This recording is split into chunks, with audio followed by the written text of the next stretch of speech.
right, cool. Technical issues aside, let's get started.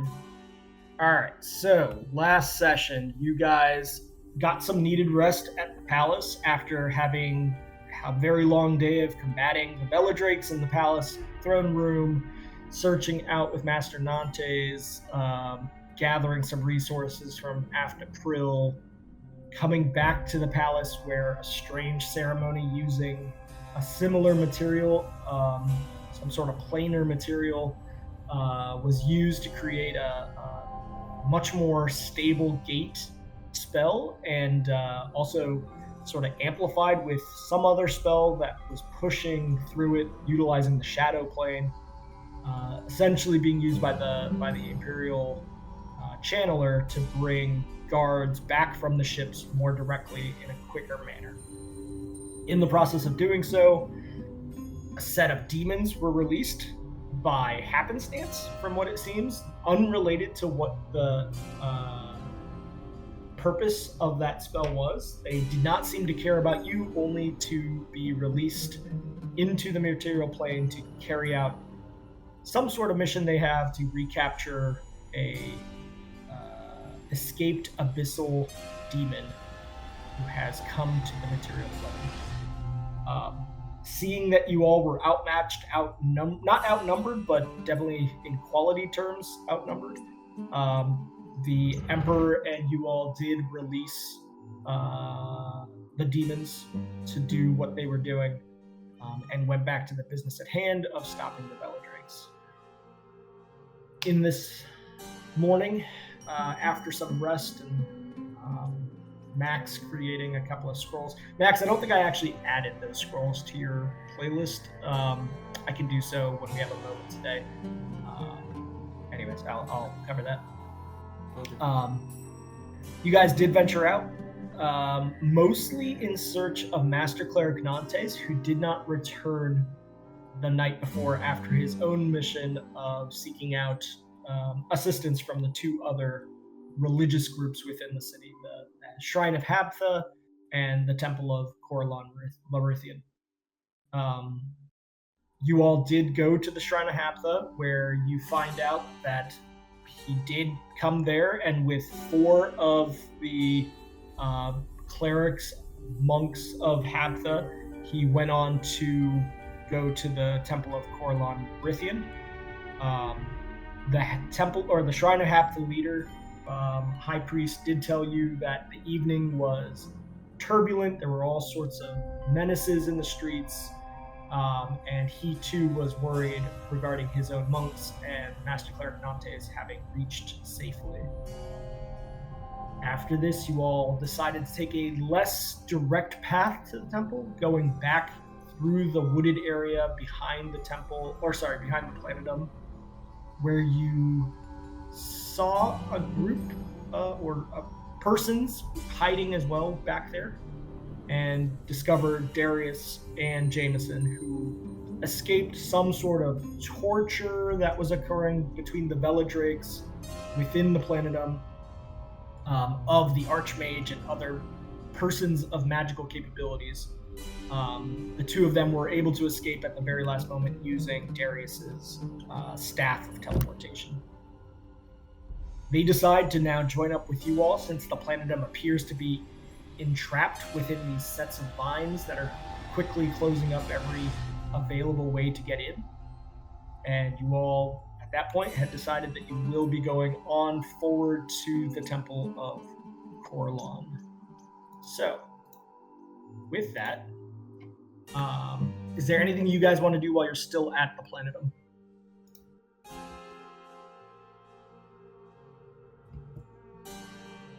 I mean, are we going in? You do not see a means to do so. I mean, the last time you went up close to one of the doors, there was kind of a viney tree that continuously tried to reach out and grab you. And you guys kind of backed away. The greenhouse entry is completely enshrouded with vines.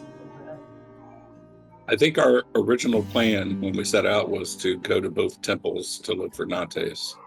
Yes. But we do need to, of course, worry about the planetum, but I don't know if it's something we need to worry about right this moment.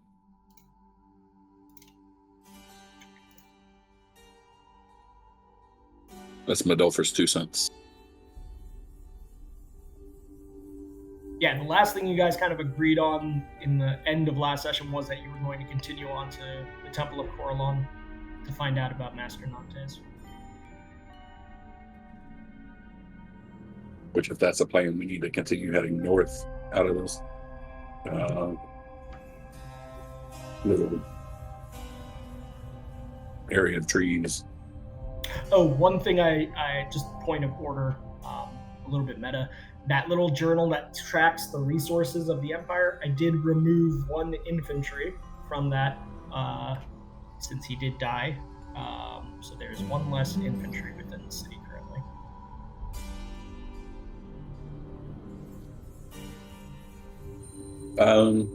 So ask the Acer Magica guys if they would be willing to accompany us to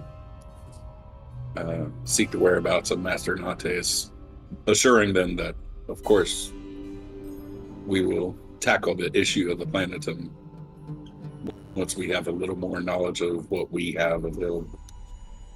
Jameson kind of nods and says, "Yeah, we were just acting as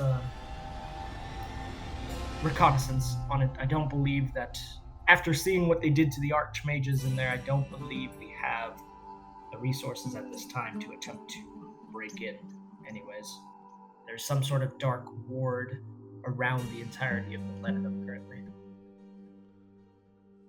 So, Also tell them that they need to be wary of any crows that are not acting like the other crows, because that is a spy. Noted. I'm going to ask Max. Max, you know the planetum better than any of us. What would it take for someone to do this at the planetum, and what resources would they have at their disposal?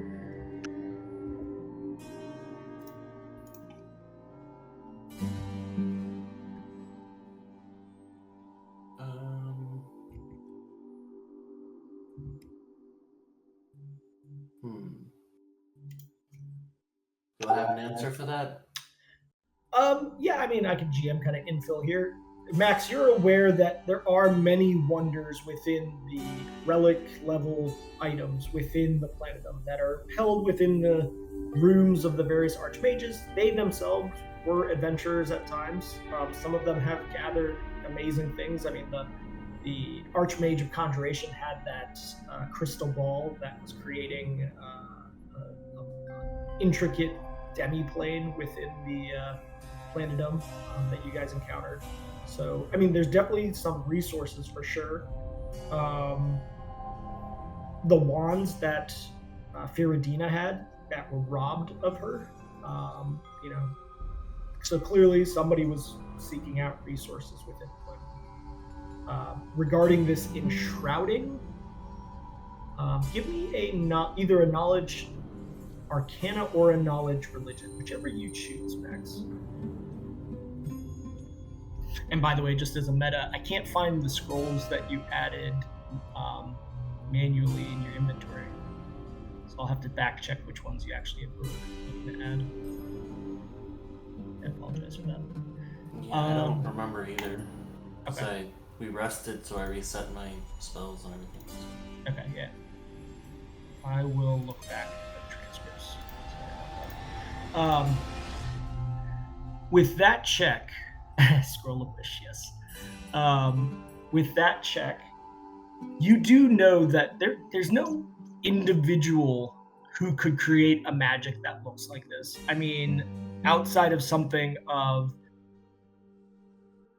a deity level of power, this particular enchantment that is occurring around the small E enchantment surrounding the planet seems like something that couldn't be replicated by a mortal. Maybe dozens of druids or something along those lines could create a similar effect, but this seems darker than druid magic. So here's what I'm struggling with, and I'll just say it kind of in meta. I don't think there's any ways for us to compete with the things that we're seeing. We tried to fight 3 of these people once, and we kind of got shellacked, right? We have no additional tools since the last time we got our butts kicked, like Cloak of Resistance aside. And they just took out all of the most senior mages in the city and the biggest resource pile of like magical items. So they're in a place, kicked our butts last time. I'm just saying, in real world talk, I would run. Like, there's nothing that says that we can take on whatever did this, especially if they're going to bring out zombies ad infinitum across the city. So I don't know what to say outside of that, but there's no way I can see of trying to fight these people. And so, and honestly, like, Mayman wouldn't have any kind of connection to the city. He wouldn't give a damn. So unless there's something I'm missing, there's like no way for us to compete. I don't even have a magical weapon, so I'm not even sure if I'm useful anyways, right? So there's not a lot that is keeping me in the city right now. And I'm really like struggling with that because none of these encounters, none of the things that they just seem like it's overwhelming. So however you take that, I honestly, I would run. I would like ditch the city and go somewhere else. Yeah, I will say non-meta on the table. You do know that the Emperor is at a level of fear enough to have sent his remaining family completely out of the kingdom to someplace unknown, untold to you all, specifically because of a fear that they are outmatched. I mean, Ravenshear looks good. We can go fight the big undead guy in the pirate place. There's lots of other things to do, but I want to fight these people. I think they're terrible people. There's no way we can do it. No way. I just can't see it.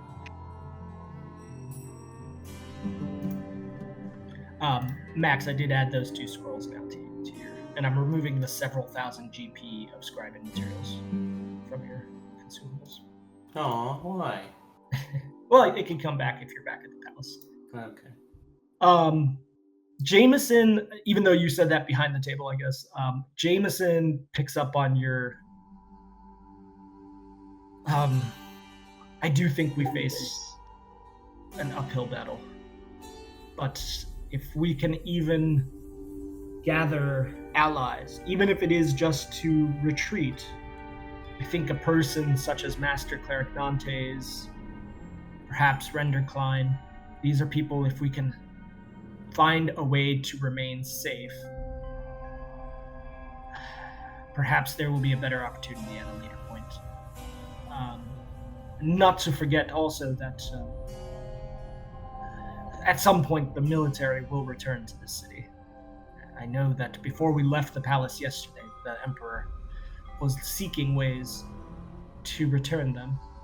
And at this point you realize Jameson and Darius don't know about what happened in the palace room after that. Yeah, well, I would have said, well, the last time the military got involved, we had 30 of them turned into zombies, and then your king and his greatest magicians were stuck. And basically the Veladrakes were making them watch them resurrect Lady Veladrake's dead boyfriend, and we barely scraped through that one. So for me, like, bringing more of the military in the city is basically giving them more manpower, because it's really easy for them to kill them and convert them into zombies. So I don't actually think the military can do anything with this threat at all. And I think that the fact that they were able to deplete so many of the resources of the Citadel is proof of that. I don't think the military can do anything. Max, do you still have the ashes of Lady Veladrake's fiance? I mean, I don't have any reason to get rid of them, but I don't think I would have ever marked that down. Okay, I'll add it. At this point, Darius and Jameson say, should we continue on to the Temple of Coralon to see if the Master Cleric is alive? I have this staff. I have not used it today. We could Could escape now. Attempt to gather forces elsewhere, I suppose, but if we leave, I fear that the city will fall completely. The city may fall completely anyways, but I believe that if we leave, it is a certainty.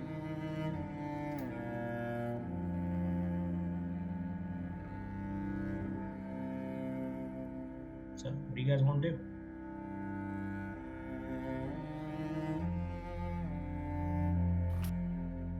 We could I mean,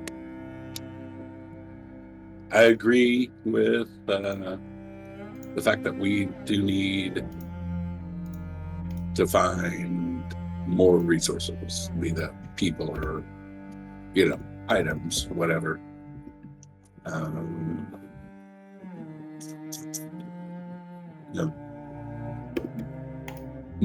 Medulfer's main motivation in all of this is not necessarily the protection of Terthus, but the elimination of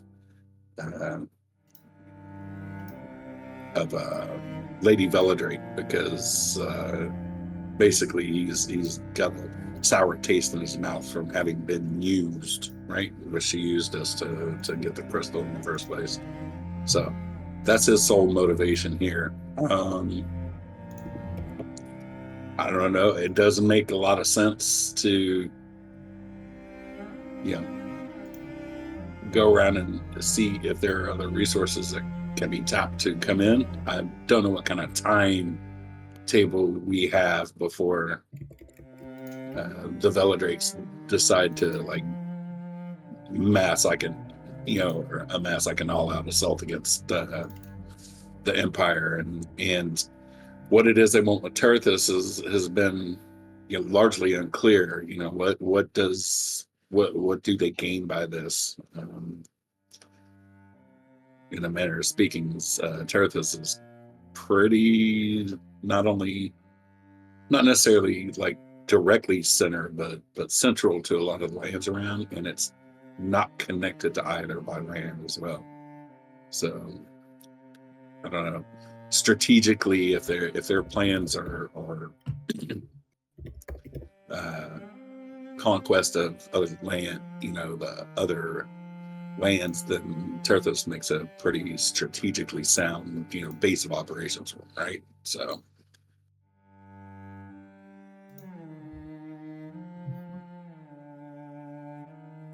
But for now, immediately, maybe finding the whereabouts of Master Nates is a step in trying to recruit resources to the side of defeating the Hellriders. I agree. I don't think we're strong enough, even with the help of the Imperial forces, to be able to take them on alone. I mean, even when we thought we were fighting them, they just walked away. We have nothing to stop them from leaving. They can just teleport away whenever the fight doesn't go their way. There's really no way we can even kill any of them. I've been thinking about that previous boss fight. There's nothing that we can do. They can, the whatever the ancestor guy's name is, he can just zip in, Misty Step, grab his friends, and teleport away. I don't know how to. There's nothing that we have that can fight them. Carbon Veladrake, yeah.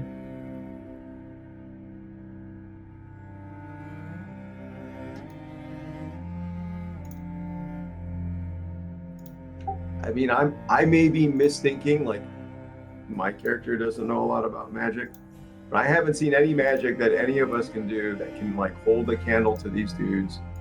And there's nothing that we couldn't even hurt them. And we expended a lot of resources during that battle. I don't know how you set up a fight to win.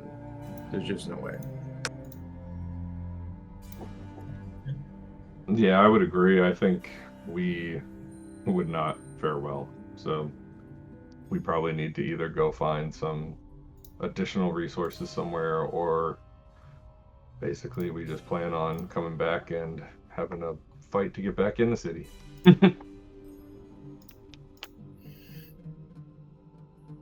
Jameson says, so then do we escape now before we take any further losses? Or should we try to capture or find the cleric? Take him with us. It does not appear that any of us can resurrect. If one of us were to fall, we have no means of bringing back. Well, what is he going to do? He's tied to the city as well. Even if we found him, he's going to go back to the king. And as he should, right? But a city that has 3 major temples, a giant magic guild, and a huge army is already getting crushed. Even if he didn't even have enough healing, he can't help us. Like, I'm telling you, it's pretty, I'm very doom and gloom. There's nothing that, the master cleric can do if he can't even heal his own guards. It's just, it doesn't make sense to me. Like, he doesn't have any power, not at this level. And wasn't he there when we fought the Veladrakes? Like, didn't he get, like, held person? He was held person, yeah. That's correct.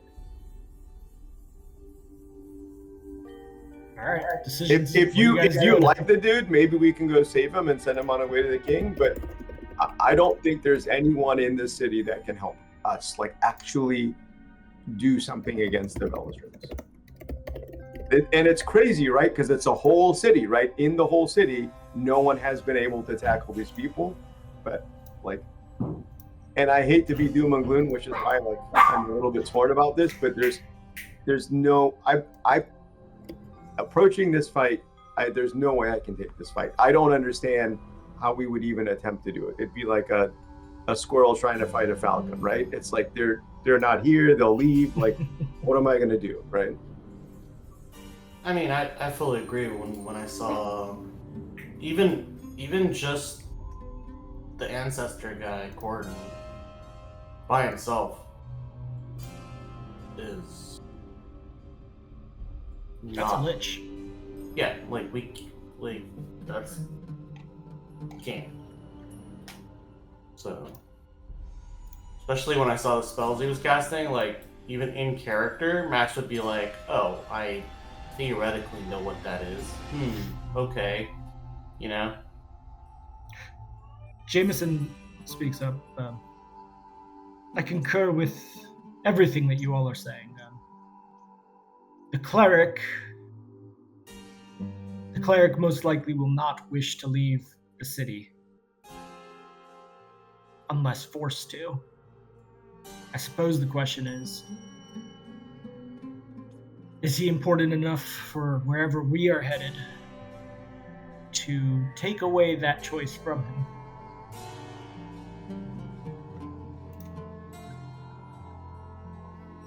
What was that for, Landry?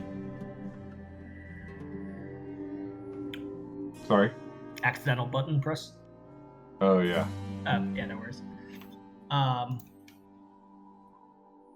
don't know why, but I believe at some point, wherever this path is heading, we're going to need him by our side. I mean, you just said your staff can teleport. Yes. Why can't we just teleport as far away as possible as a team right now? I have no ties to this city. The only ties I have are, like, the Team Beefcake and the group, right? So if we're not busting holes or flexing, I'm out. He counts out and he says, yes, it could be done with multiple journeys, as we did previously from Shadowwick.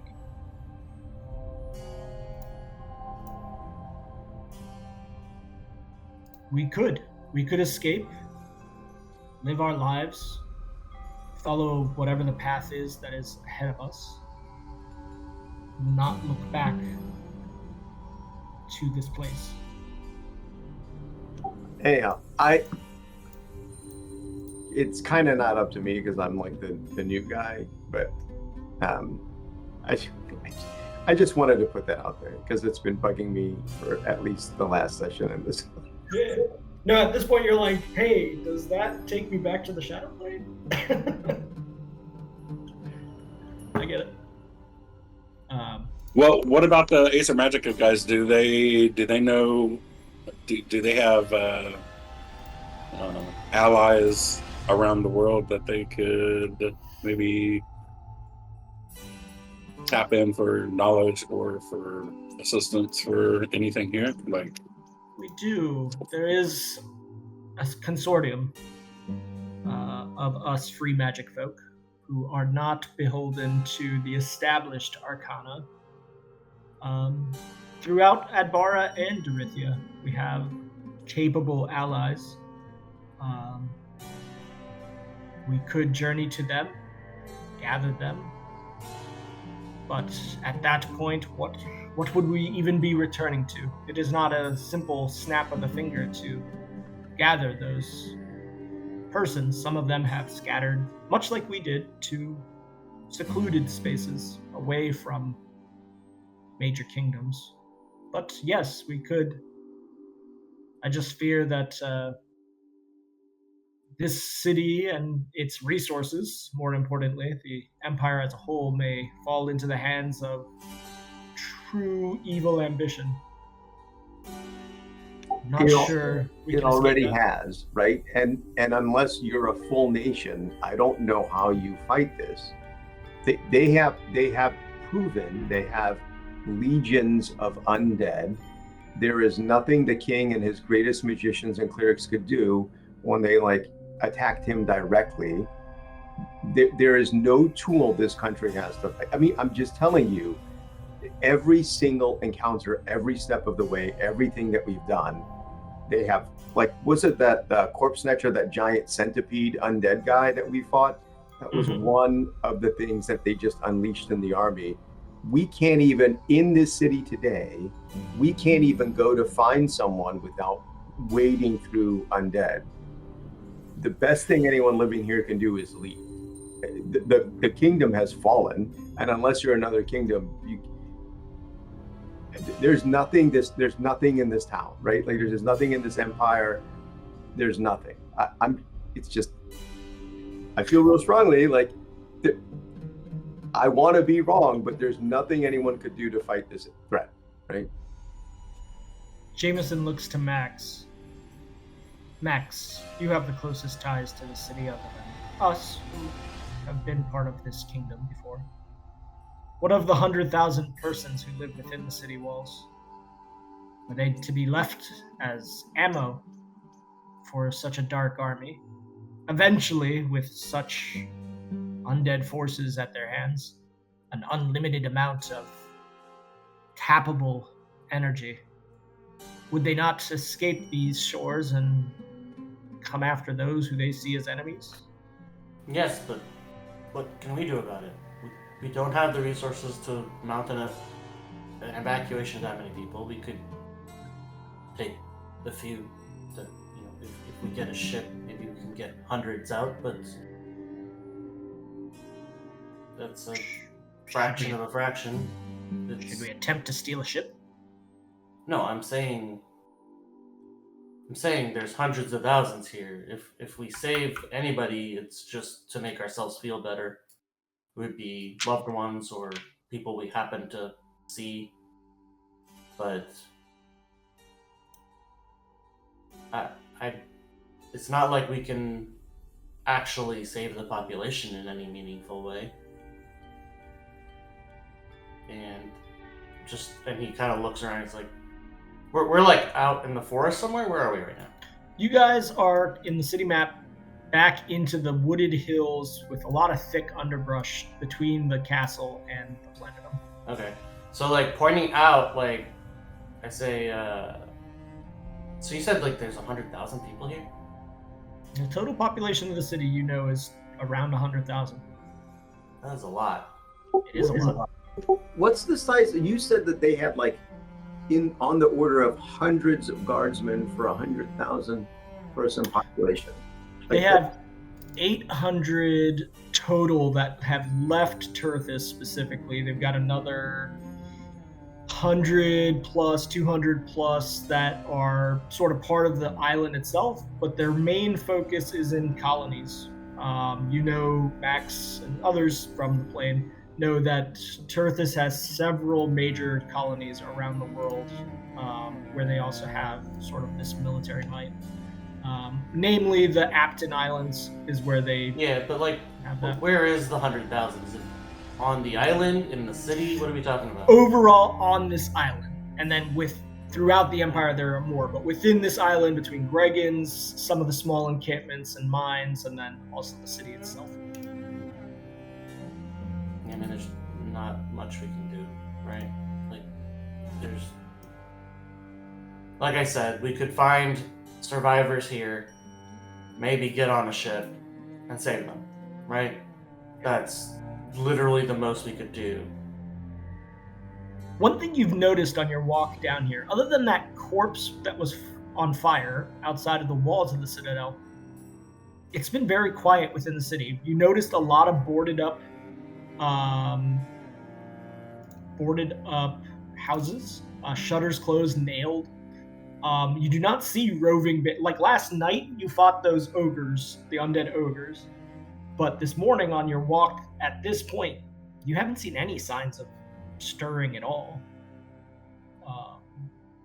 As if like whatever enemies were out there are hiding in the shadows, have retreated. You're not sure, but it's pretty clear that there is no present enemies on the streets right now. Alright, so a little bit meta, like, so Omid is 100% willing to go and fight a big bad right now, and his character died. Mm-hmm. You know me, I've got 3 characters sitting by on the sideline. So if you guys want to charge in and try to fight, I don't care. I'm cool. But I'm not under any delusion that like there's any chances there, but it doesn't stop me. Plus, I guess Max has like family here, but yeah, your family lives very close to the Temple of Carillon, Erythian. Probably about 400 feet north. Not very far at all. Because the temple is right here. Over here. Yeah. So and the temple's right there. Yeah. We'd have to kind of scoot through the area. Quarter mile.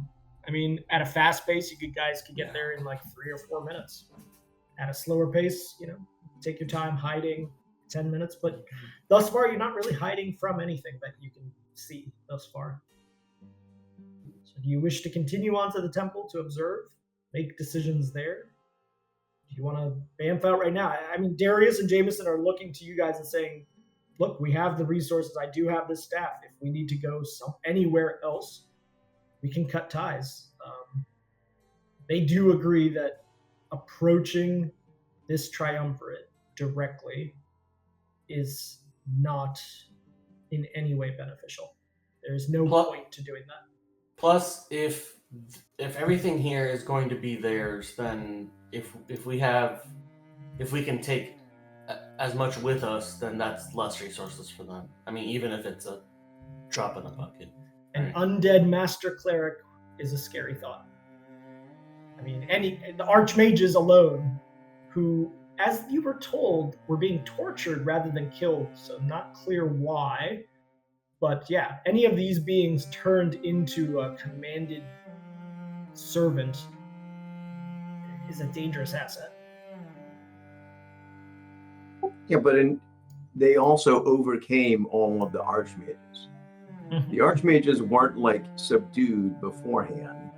The archmages went to fight whatever his name is, the Lich, together, right? All of the archmages that were left went to fight him, and then the very next thing he showed up in the palace.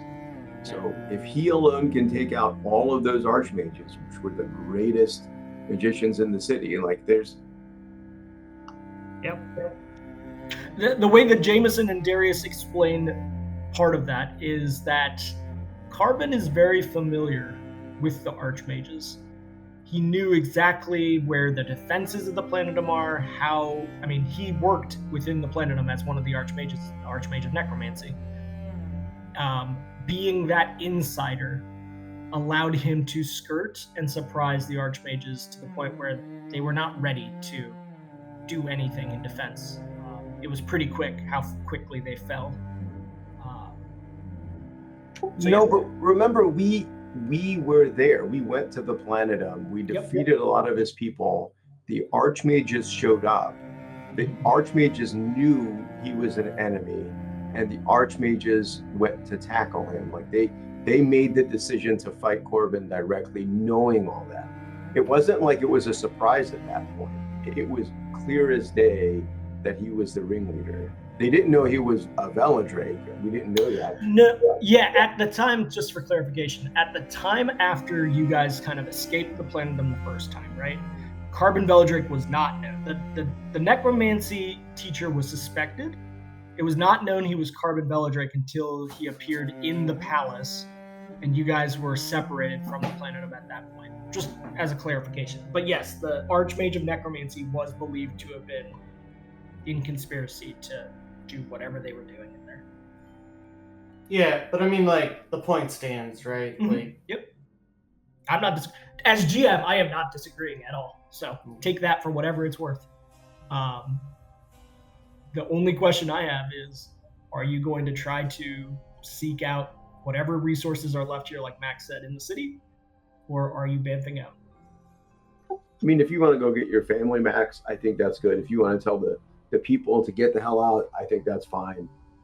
There's a lot of stuff that we could do. I just, if we're gonna, like, we can't assault the Planetum, right?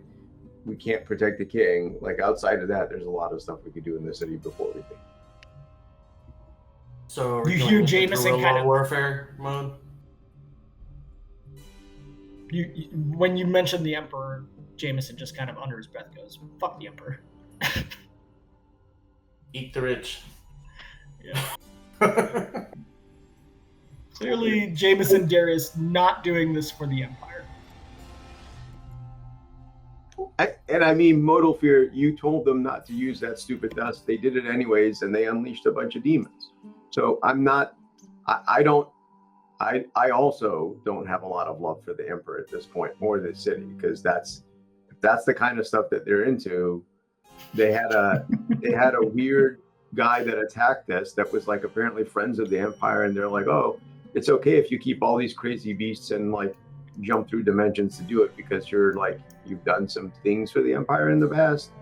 It doesn't seem like as innocent a place as you would believe, you know. True.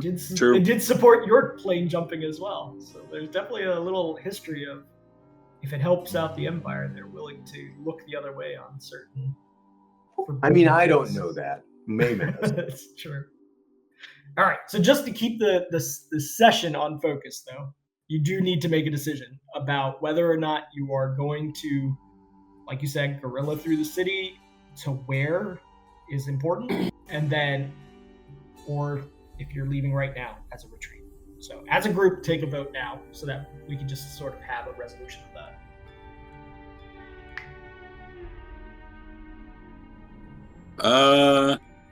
I mean, damn.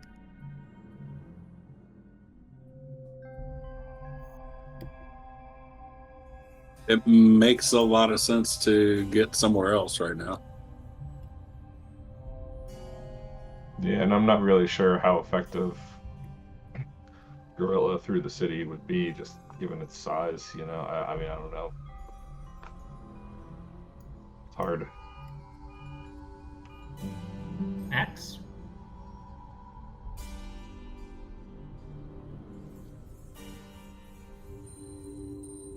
Search through the Carolidia steps or escape now?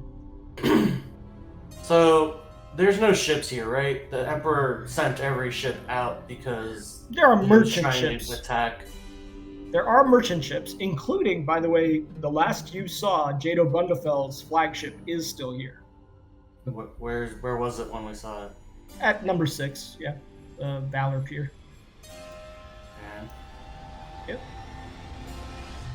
There are other merchant ships at the port, but yes, military-wise, outside of a couple of defensive ships out by the customs house, pretty much the military is on its way as quickly as possible back to the city. And you believe it to be a 7-day journey this morning. Is there any way we can get the king to announce an evacuation, or to have him order the ships sent away? Yes, the channeler would be able to send out such a amplified message. Okay, so mechanically, okay, there's a way, but is there any chance of convincing that to happen? Potentially. He does seem, from what you saw of him, he seems like an animal who's been kind of backed into a corner. I mean, the fact that he got his family out of the city, it seemed like he potentially thought about leaving the city, but decided he has to remain here as his primary sort of only role that he has. He has to remain within the castle. But he did seem open when you guys were discussing whether or not to bring the guards back, etc., to just trying to escape the danger. Yeah, I mean, it could be something that he'd be open to. 100,000 people will not fit on the limited amount of ships that are available. Yeah, but the 100,000 is on the island, so we can't get to them. But I mean, the majority of which are in the city. Yeah, but like, how tall are these buildings? I'm just looking at like... Pretty tall. I mean, the main baseline size of each of the buildings is, 4 to 6 stories. It's only in the Xanthi Enclave where you see actual kind of like manors. And even there are some that are multiple stories sort of stacked upon each other. But yeah, everything that's sort of in the Carolidia Steppes and south across to the Grim, those are all 5 or 6 story buildings. Some of which have towers that are even taller, specifically by the Grim and by the warehouse. But there's a lot of density in the city. Let's call it Barcelona levels of density.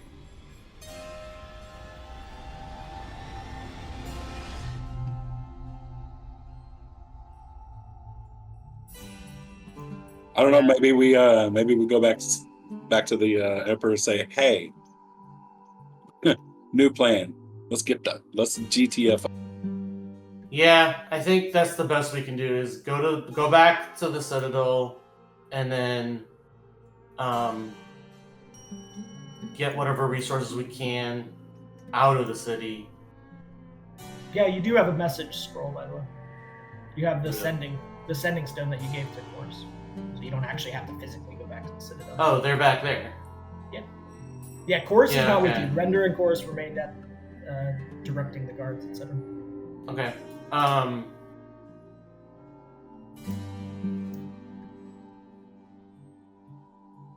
Okay. I mean, in that case, then...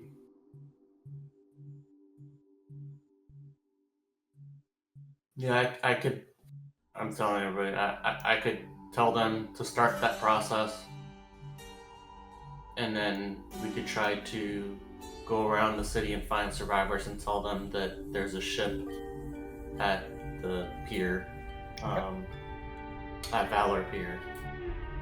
Got it. And that everybody should start sneakily getting over there.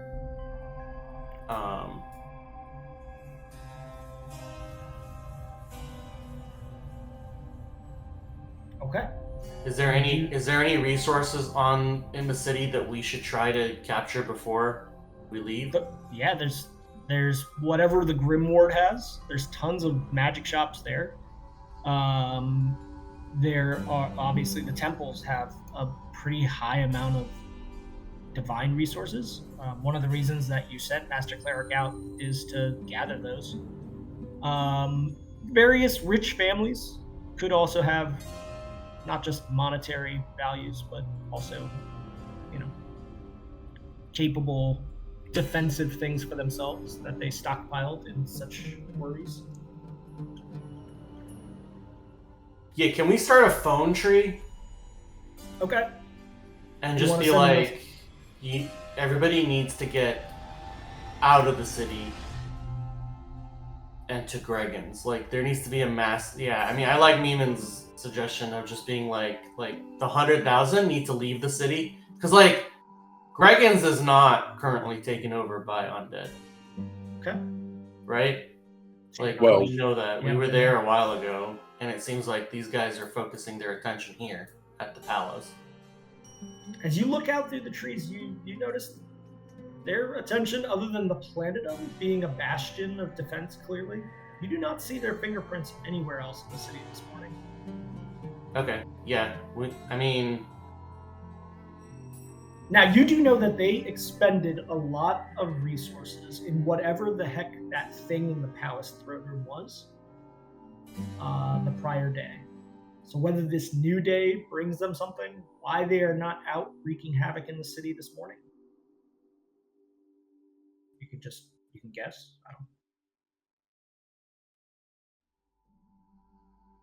I mean, if you want to hang out for a day, like they hang out for a day. Like it's not a. I think that's fine. I just. Max, I'd say your character would know from that intelligence check, like, if there's any time to evacuate, you got to get that process started now. For whatever reason, there are no undead beings roaming the streets right now from what you've seen. It might be a trap, but it's the best chance you got. You sending the message to the Emperor? Rather, to Chorus? We doing the evacuation, guys? Yeah. Alright. If everybody's on board, yes. Yeah, let's do it. You send the message to Chorus. Do you have a specific 25 words you want to say, or you... It's the sending. It's not. Well. Oh, you're right. Yeah, Yeah, it's, sending it's is a still stone, 25 at a time, but yeah. but it's a stone that's unlimited, right? So Yes. Yeah. I can break it down. It's definitely CB Yeah. lingo. Yeah, I don't know if it's CB lingo, but yeah. Okay. Chorus responds back. Roger Carrot Top. We need time to convince the Emperor. But know that Render and I have also spoken about this and concur tactically. This is an unwinnable battle at this time. Perhaps if we had 800 well-armed, capable beings, the numbers alone would assist us. But at this time, it's not coming. 7 days is too long to wait. We will talk to him and see what we can do. But I need at least until this afternoon to gather the resources needed to execute something like that. Do you think you can bide us time? Perhaps distract in some ways so that if we do begin evacuating, their focus is not on the civilians and the personnel that are leaving, but rather on you all. So, new request. Will you guys accept being a distraction? You do have Darius's staff, which can teleport, I believe it's 6 personnel, but a large being is 2, and don't forget all your little minions, like Varg. Who's large? Zelda. Nobody is technically large, actually. Mainman is still medium-sized. I'm just extra medium. Yeah, he's extra fluffy. You treat certain things as if you were large, right? Is that how it works? Yep. There's no way we can mount. What's that movie where freaking well, it's kind of a trope in a lot of movies, I think, but where they have the civil population rise up against the bad guy. With pitchforks and such. There's a lot of people you could. Getting them all armed is probably the biggest thing, but that goes in direct conflict with your goal of evacuating them. Yeah. Because, I mean, like, the way magic works, right? Like, there's only so much they can do in a day. And, That's it, yeah. I mean, if Just like you. 100,000 people run in and they expend all their energy, undeadifying them, Yep. right? I do promise you that at a certain level, a certain number of level 1 NPCs could even take down a Lich, yes, in certain conditions. Now, whether that Lich converts a bunch of them into minions before they can all get to him, that's the question. From what you saw, you don't want to see that happen, I guess. It's too risky to attempt that at this time, from what you guys have discussed. I'm just going with what your vibes are right now, so tell me if you're changing plans again. No. Okay. Just throwing it out there. So do you guys Alright. accept being some sort of a distraction? And if so, what is that distraction? How are you going to be a distraction? So hold on. So, are they saying that they're going to get the civilian population to evacuate, and that's not on us at all? Or are they saying they're going to get the Citadel to evacuate, and they want us to be distraction so that everybody in the Citadel can escape? Of course, will respond and tell you that Render and him have been drawing up plans to get the majority of the persons of the city out with the assistance of what guards are available. They will act as kind of chauffeurs to get them onto boats, to get them out of the city walls. But the problem is they're sitting ducks. With that many civilians being pushed out, it's just going to take time for them to convince people to leave behind things with as few of the military as they currently have on hand. So he's asking essentially for, since they're being sitting ducks, for you all. But they're not going to be sitting ducks because the city is like crazy quiet right now. Yeah. But okay, I mean, sure, fine. we'll be the distraction.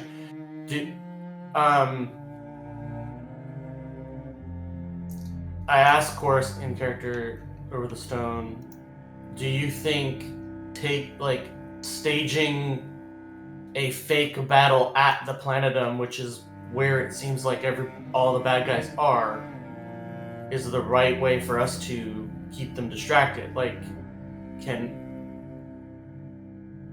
if we keep the battle at the Planetdom, right?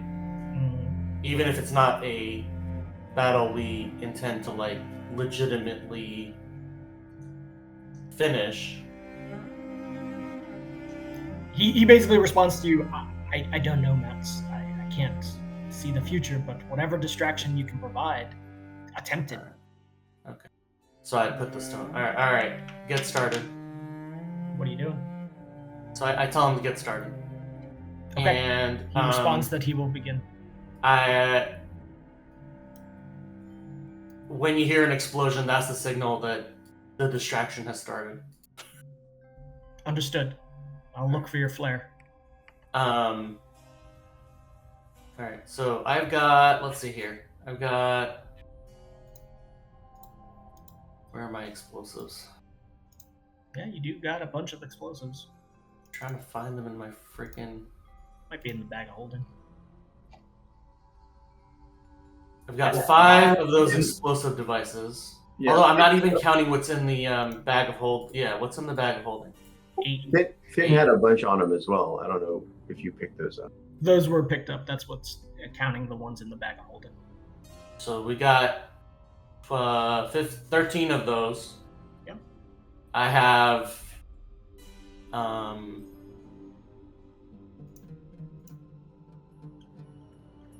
here. I have 1 fireball scroll left. I have a couple of command undead, so when we attack, we could even turn some of them around and have them attack alongside us back into the Citadel or into the Planetdom. So what are you using? What do you mean? Let's get some action going. What are you guys doing? can we like sneakily lace all the explosives like around the planetum?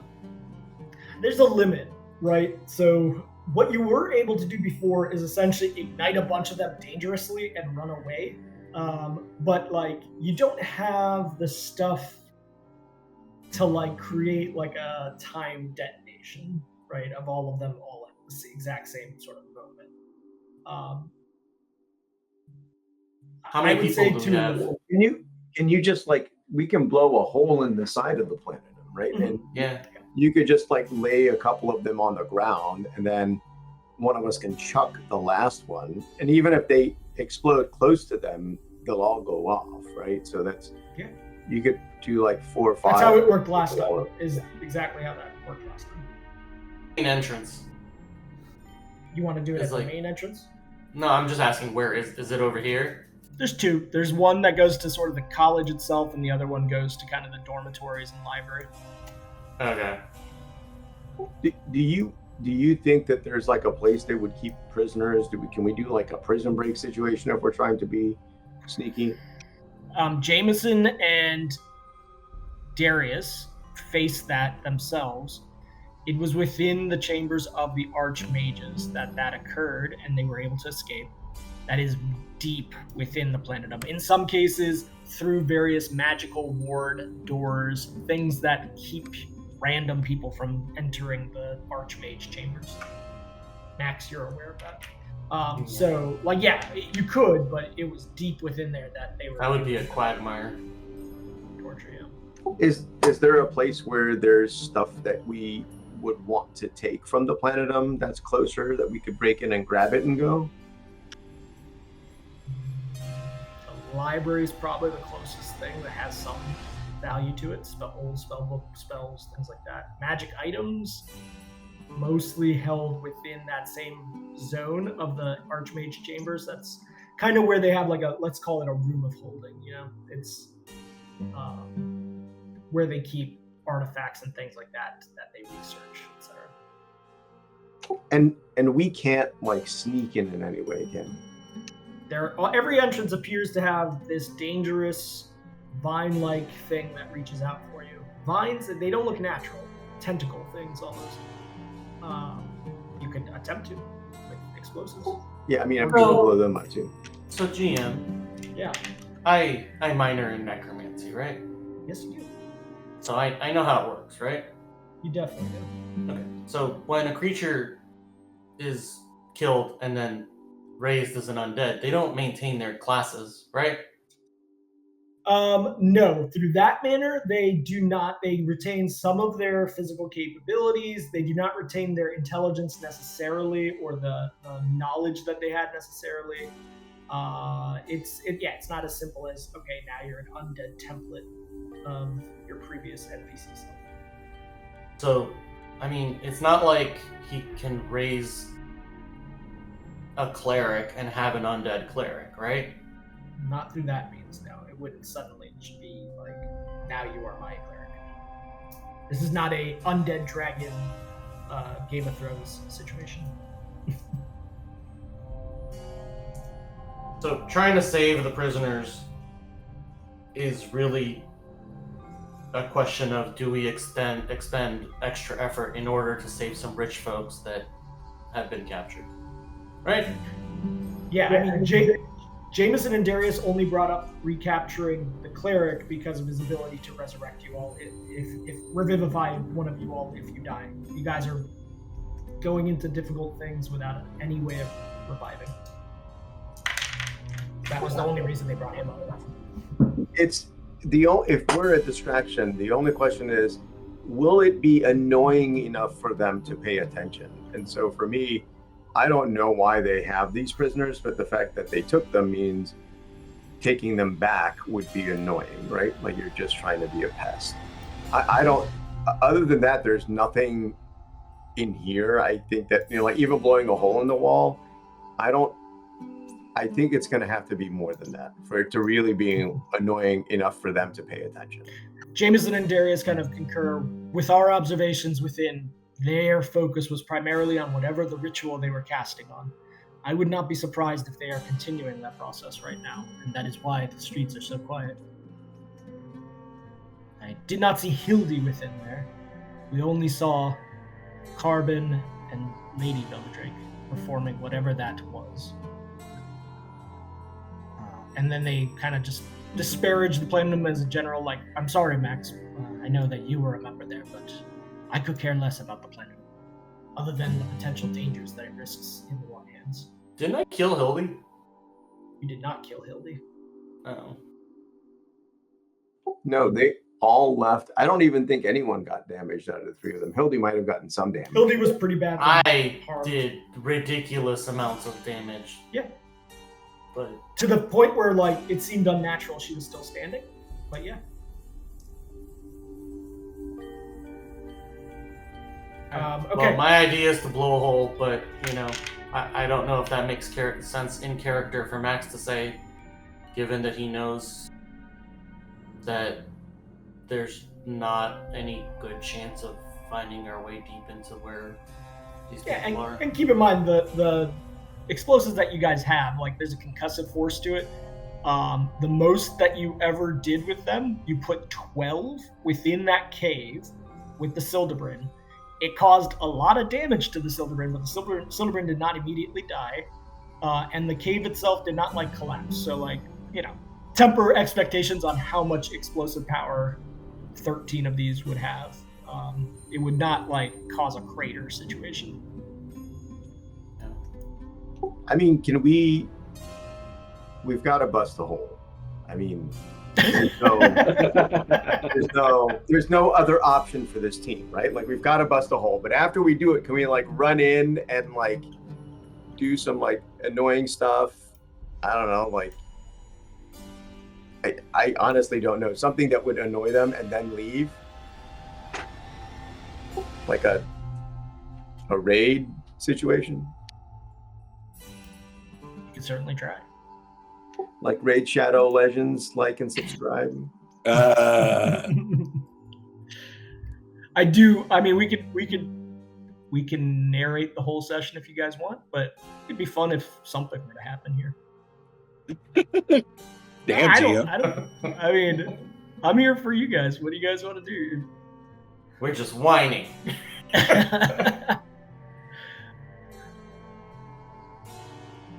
You guys have 13 explosives on hand. It would certainly make a very loud noise at a minimum. Whether it would break through this enchantment of vines, you don't know. There's only one way to find out. I'm just going to offer, if we're going to like tell people to get out of the city, it might not be in their best interest to go causing a ruckus at the planet. Could scare a lot of people. They might suddenly worry and take cover back inside their houses. I Full mean, confusion with what they said over the sending, because I was like, it's quiet right now. Just everybody leave. Yeah. That's what I told them. I mean, they just need time to do that. It's a lot of people. So they're beginning that process. Under quiet conditions, they can go and tell people and conduct the actual physical removal of people, which is not an easy task. To be clear, what Chorus is asking for is for you to distract the Triumvirate. Whatever means you can. Distracted as far as we know. They're doing their ritual, right? Yeah. So yes. I tell Chorus thing, they're distracted. They're trying to raise a god or whatever. Okay. So yeah, that only leaves the question of, are you guys trying to create further distraction, or are you just laying low watching people leave the city? I mean, what Modolfir just said seems valid. If we make more distraction, people won't be willing to leave. You do know that they have been scrying on you.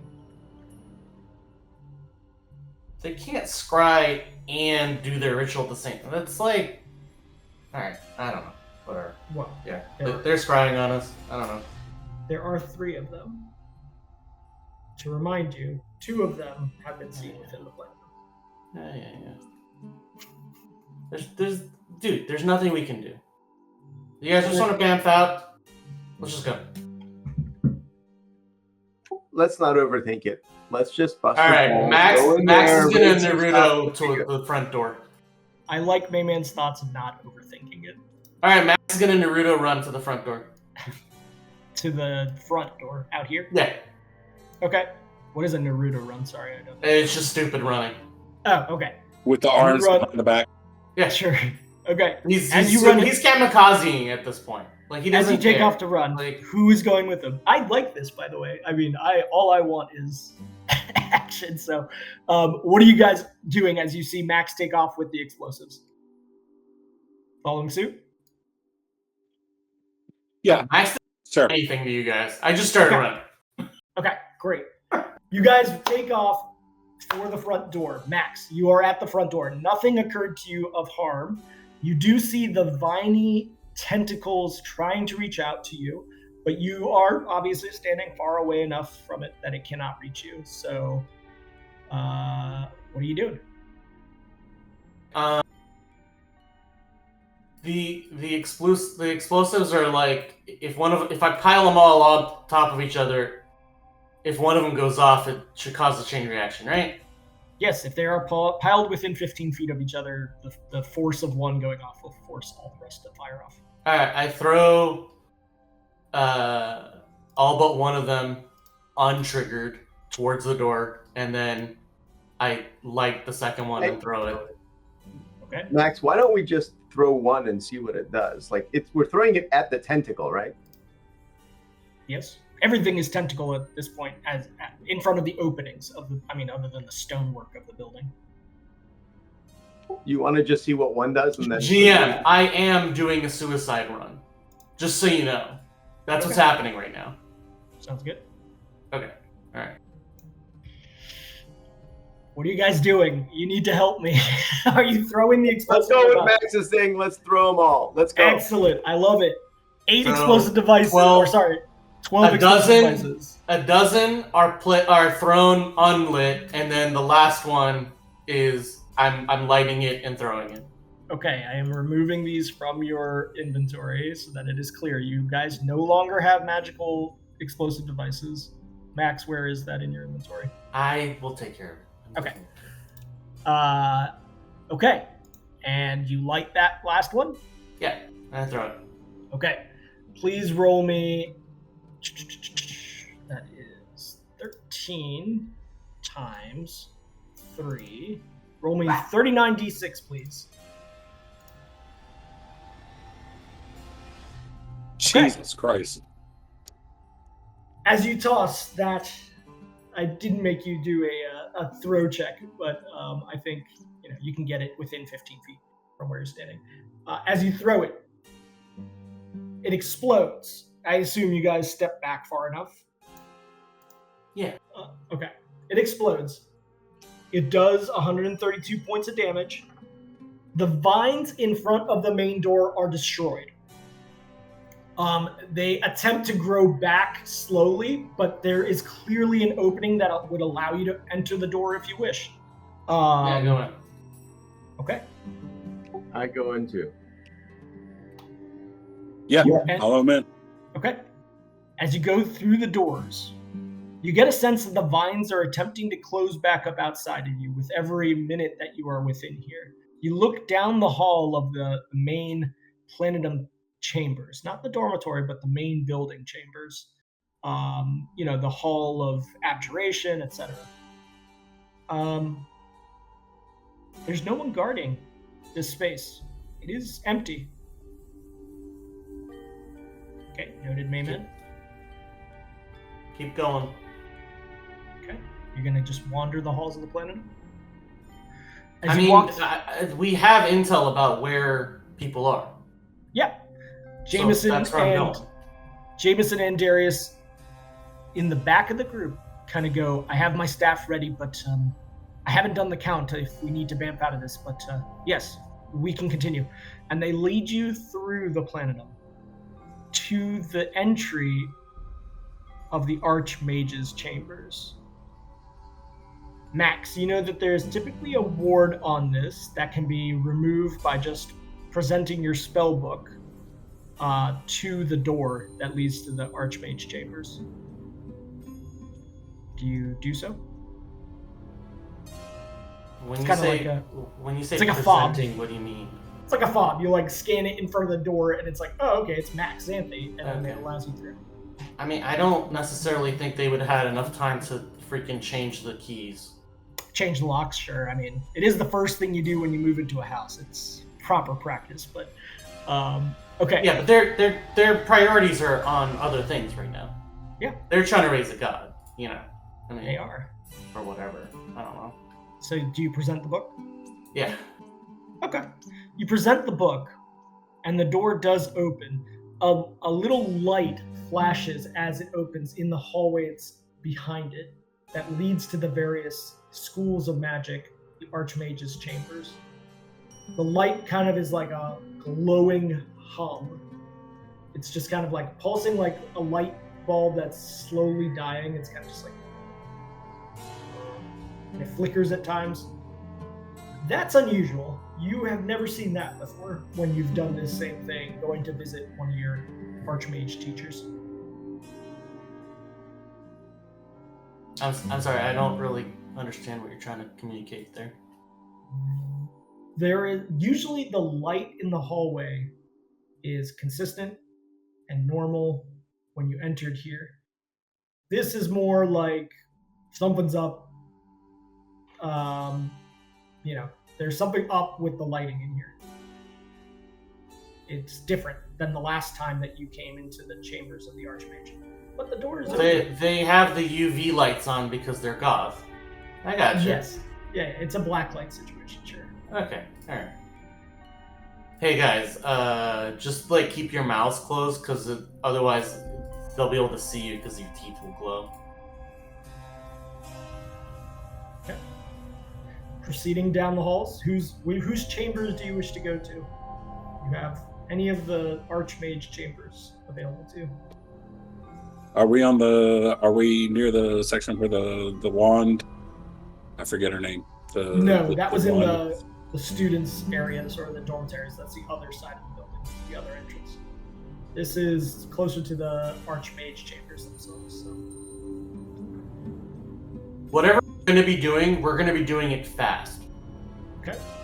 Darius kind of goes, I believe they were being held in the Archmage of Necromancy's chambers within some sort of back door. Alright, we go there. Well, we remember that, right? Like, Yeah. Me Man and Me? Like how to get to that? To the Necromancy? No, you went to the Conjuration. I've been to the Necromancy Mages. I explicitly went there, like, in character. Yes. Like, in session, I mean. One Yep. time. Yeah. So, I know where that is, right? You do? Okay. I start walking towards that direction as soon as Darius says that, and while I'm walking, I cast Enhance Magical Flow Greater. Okay. Is anyone backing away at this time?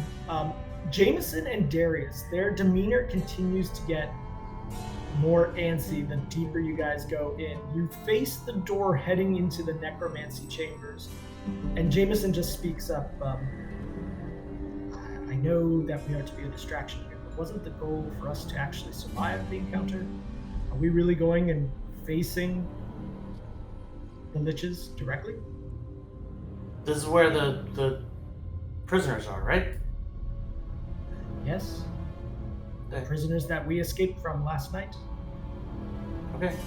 Yeah, I mean, but it's also the area where the people we're telling the city to get away from are likely at. Yeah. You guys attempted a distraction of exploding through the door. You entered the door. Whatever is happening in this space, the rest of the Plenum is not occupied. But through these doors, you believe that you will encounter. Why they are not just coming out and facing you, don't know. Well, we could if there. That's kind of what I was thinking. Like if you said that there's actually magical stuff that would be useful in the library or in some of these other, mages' chambers. Let's go grab the stuff that's useful before we attack them, Max. I think that would be the only suggestion. I don't actually hate the idea. We don't have to like fight to the death. We can go in there, try to disrupt the ritual, and leave. I actually don't think that's a terrible idea. I think it may be good to just look around the planetdom if we haven't encountered any resistance to see, is there another place where the normal prisoners are? Is there like magic scrolls that you can grab that you might need somewhere else? That I would do that before we jump in here. Just as a reminder also, because you guys keep saying Banff, Jameson's wand can take 6, which is fine as long as only beings are coming and not the creatures. So if you guys need to Banff out, just keep in mind, Varg and Meldo will not be able to instantaneously, nor Kidus will be able to instantaneously Banff out with you. Max doesn't need to go. Well, and listen, I'm just going to offer this up, right? Me, man, one thing you say is paramount to why we shouldn't open that. The section about run in, distract, and then get away. We may not be able to get out. However, what we have done is created an opening for a large group to be able to get into the planet. Right? Yeah. So if we would change our minds and say, hey, it's time, we've made a path, a clear path to be able to mount an assault on that, there's the ability to do that now. But right now, if we go in there just us, right, there's no guarantee that we're going to be able to just go in, disrupt, and then get out. There are magical things going on in here. It may be that when we go through there, just like before, we could possibly be transported to, another plane without knowledge of how to get out of there, or pocket dimension or whatever, like we were when we came through here before. Each of our separate groups were kind of pulled into an area that we had to find a way out of. Right. Yeah. So I don't think it's just as simple a matter as like poke our head in, disrupt them, and then leave. That may not be an option. And I'm taking this as kind of like Max, in emotional anger towards what's happened to the planet, has rushed forth to where he knows them to be. And in this moment, like the rest of you are behind him, but thinking of different things that could be done in this space instead of just charging in a sort of death squad march.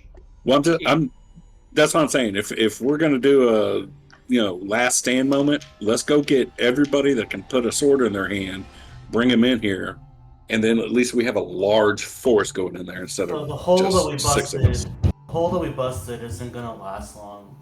The vines are already growing back. Like, we might not even be able to get out.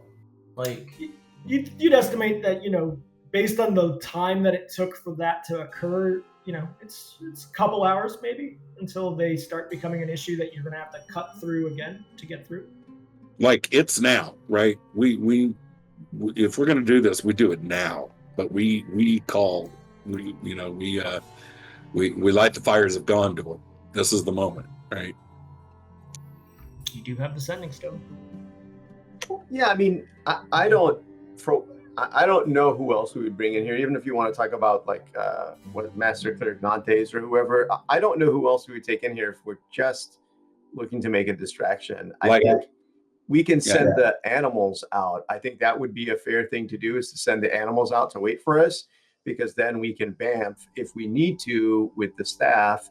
But either way, we can try to actually just run out the opening if it's still open for an hour. I don't think we have a ton of time. I didn't know it. I mean, these are all the highest ranking mages in the city. I'd be surprised if one of them didn't have like a hidden rod or a wand sitting in their AO. I would at least check the other mages' rooms to see if there's anything that we could use before we ran in here. I don't think that's going to take too much time. Yeah, I mean, you have time to pilfer potentially and rob whatever you can out of this space that is now becoming not on your side. Whatever's left in here in the meanwhile will no longer be available to you all. So that, Mayman, if you wish to just be like, hey, let's go grab things from other chambers and get out of here, then convince Max to do that. Sure. Yeah, we can do that. Can I retcon the freaking enhanced magical flow casting? Yeah, I'd allow that. It's fine. Okay. So yeah, let's Okay. go search. That's fine. Whatever you guys want to do. Okay. So, which school would you like to go into? Which Archmage's chambers would you like to go to other than All of necromancy? All of them. Evocation. Evocation. Got it. Max, I assume you allow them, you show them how to get to evocation. Okay. Yeah, I'm fine. You open the door to the evocation chambers, which are not locked. Let me see here. Okay. For some reason, there's a bunch of pinups on the wall. Like there's pinup girls. Yeah. The top of the poster says Evoker Club. Talk amongst yourselves because I need a moment. You guys have definitely done stuff that was not in the game plan. Yeah, this guy was a really big Swiftie, so there's just pictures of Taylor Swift everywhere. He's got like, pink frilly things all over the place. Okay. As you walk in, you do see the Taylor Swift. Everyone has a Taylor Swift poster. It's fine. That's on the wall. You pass through that. Taylor in this world is actually a magical tailor who makes like magical clothing very quickly. Specifically arcane robes, yeah. Yeah. Ahead of you, you do see the grand table made of metal, wrought iron in front of you. And in a glass case with a light being shown on it from above, you do see, Max, a circlet that you're not sure of. You've never seen the Archmage of Evocation wearing this circlet. It is just sitting there under a light in a glass case. You guys smashy? I have scrolls of detect magic somewhere. Let me find them. Okay. Yep. Use one of those. Anybody else doing anything while that's occurring?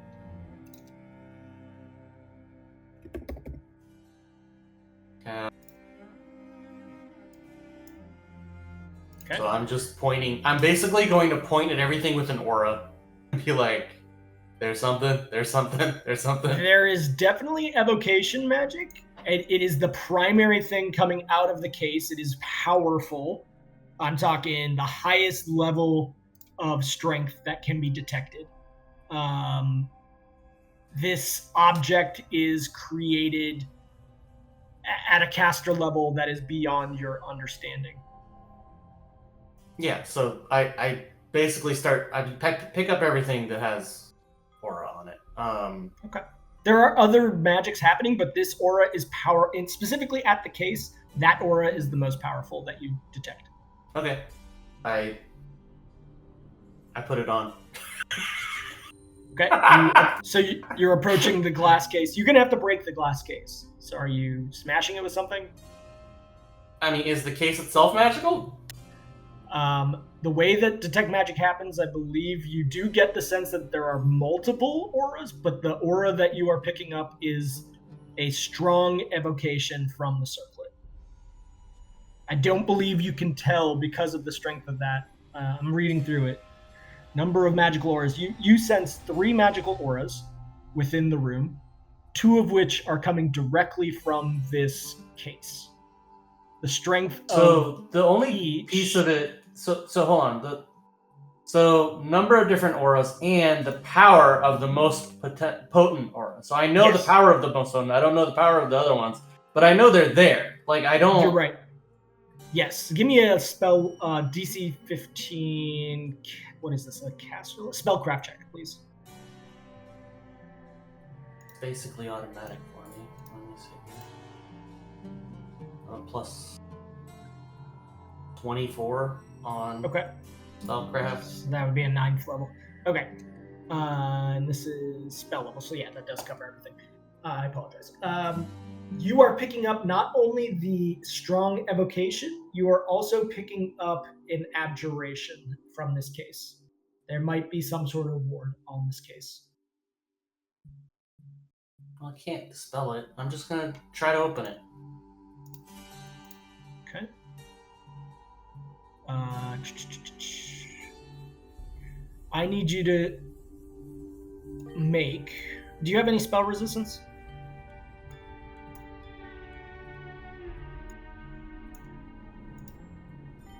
If not, I need you to give me a reflex check, save.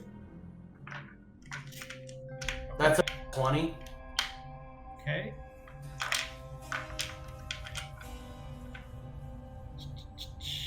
That is DC. That does have the damage. You take 5d8. Let me roll that. You take 12 points of damage as a blast of energy erupts from the case. And it is electric damage. You don't have any resistances. So I don't have Jack, man. Yeah, so 12 points of damage from electric shock, but you are able to knock the case to the ground upon that occurring. And the circlet is available to you now. Take it. Okay. What are the orders?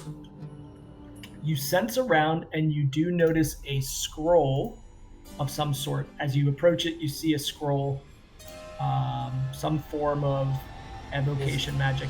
Is there items here like magic weapons that are sitting in corners? And I want to point things out to other people in the party so that they can also grab things. The circlet was the primary thing behind the case. There are no other things. You do know that the Archmage obviously travels with certain things, much like yourself, on him.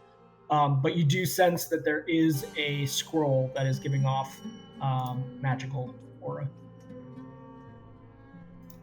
It is evocation. I'll take the scroll. Yeah, that's Okay. fine. I'm the only one that can trigger a scroll on the team, right? I believe so, I think, yeah. Any other orders? Are we done?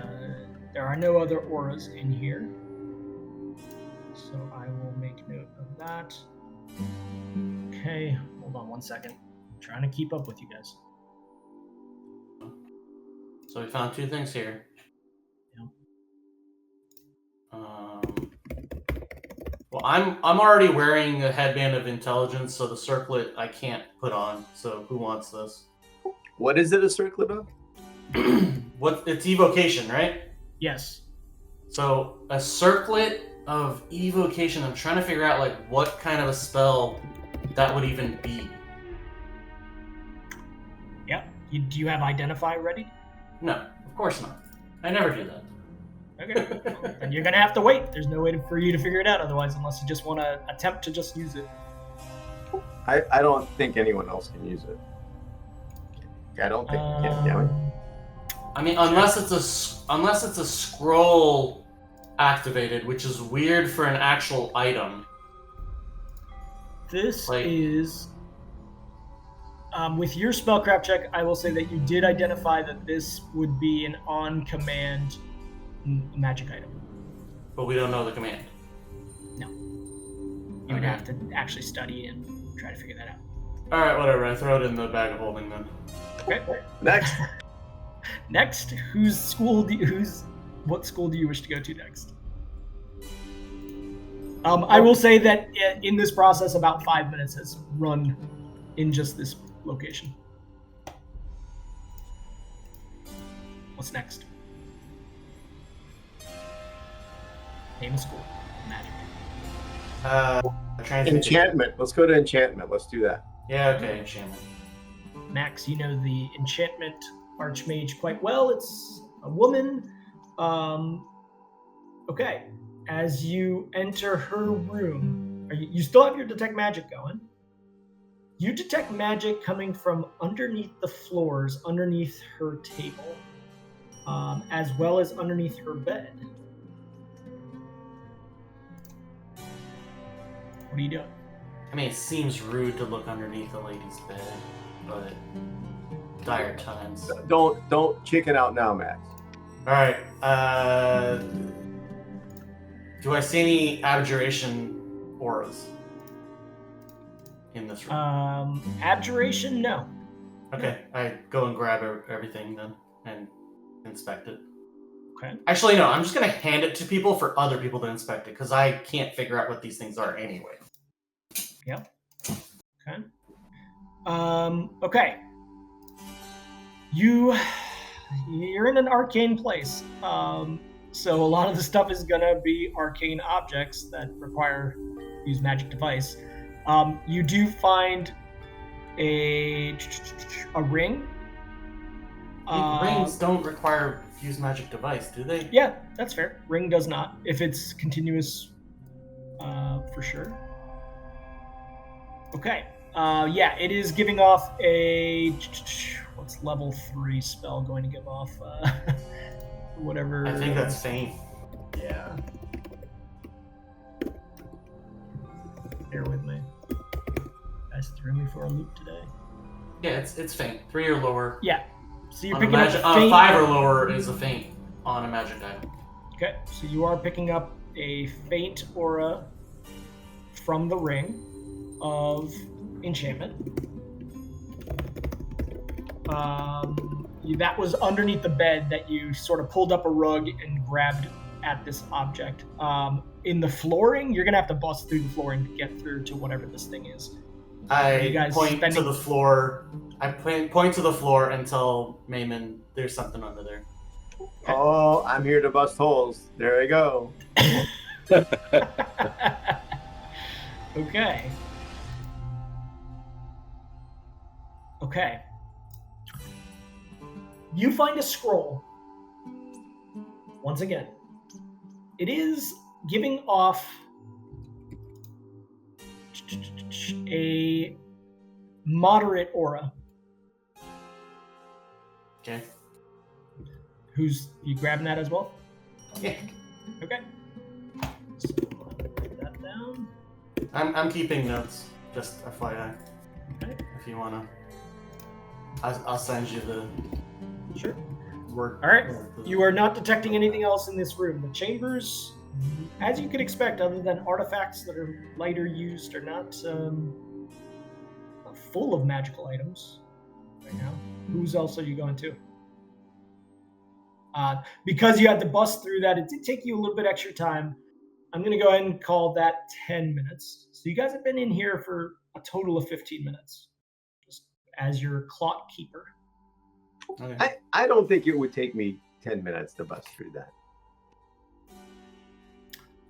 Give me a strength check.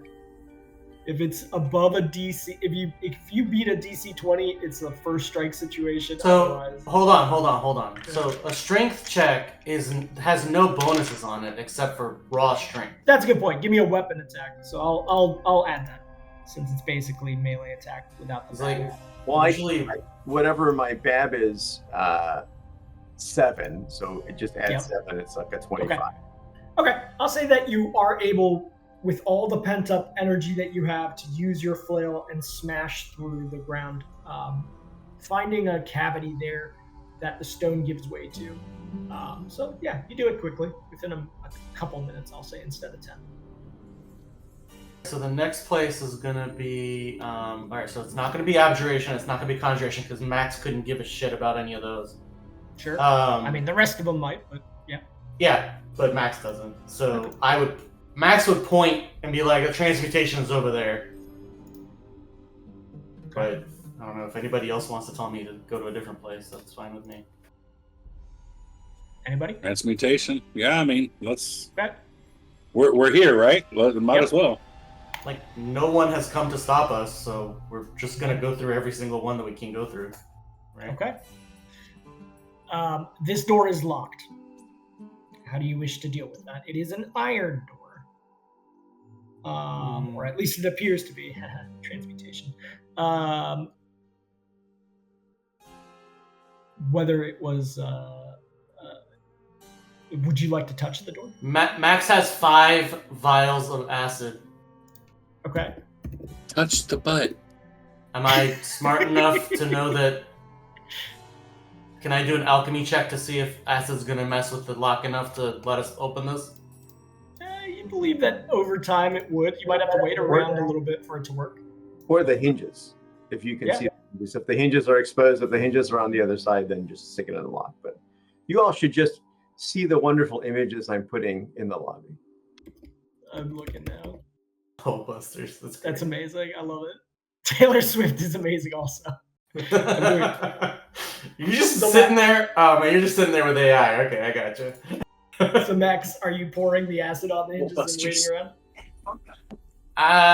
Not. I mean, if it's gonna take long, let me see what else I got. Hold on. Do I have a freaking knock spell? I don't think knock is even in my wheelhouse.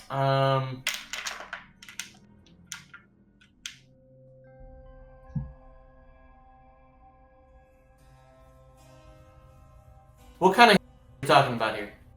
What kind of what? The hinges on this door. What do they look like? They're of a similar metal material as the door itself. They're big. You can imagine. I mean, holding up a metal door, maybe an inch thick.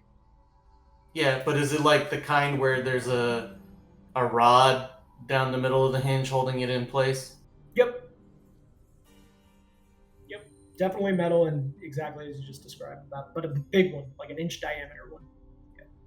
Okay. I mean, I have a bunch of like bolts. Yeah. That we could use and a hammer to like open it up, but sure. Like. All right. How about this? Can I place the acid on the hinges and then we go look at another room and then come back later? Yeah, definitely. All right. I just use. Do I think I have 5 vials? Do I think it needs that much? For expediency, you certainly know that 5 would take less time than 1. All right, I use all 5. Okay, go ahead and mark that off. I love that this became a really weird shopping session.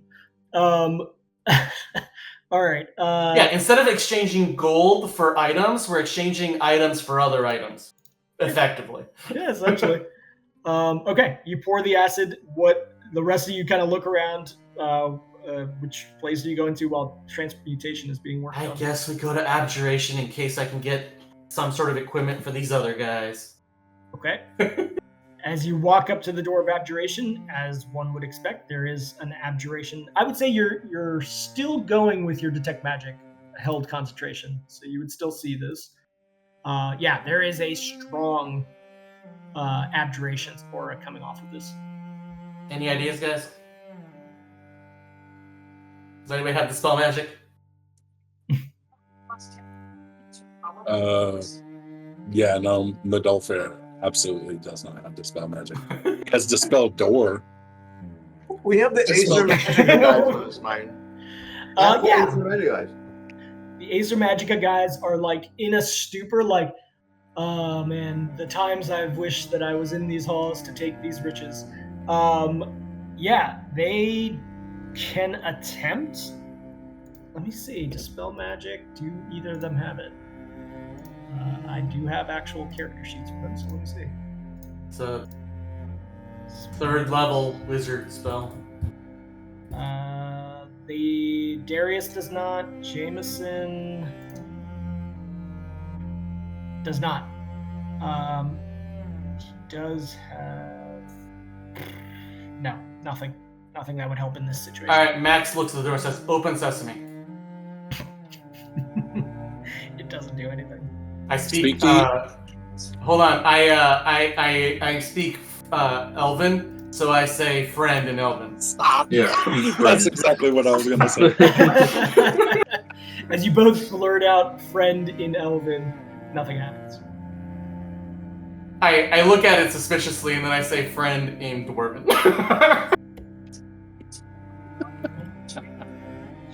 Does not do anything. I say below me. Max, you've seen this before where like a particular wizard can create. I mean, you're not very well versed in abjuration, obviously, but yeah, there's something about tell a story. There's something that you know about arcane focuses being needed for certain kinds of wards. You don't know. Abjuration's not something that you've ever studied or can study. Mm-hmm. You may need to have whatever. Well, not as a wizard. Yes. I could do it as other. Sure. So. All right. So that's a bust. What else we got? Divination. Let's do divination. Yeah, let's go divination. Okay. Oh, hold on a minute. Yeah.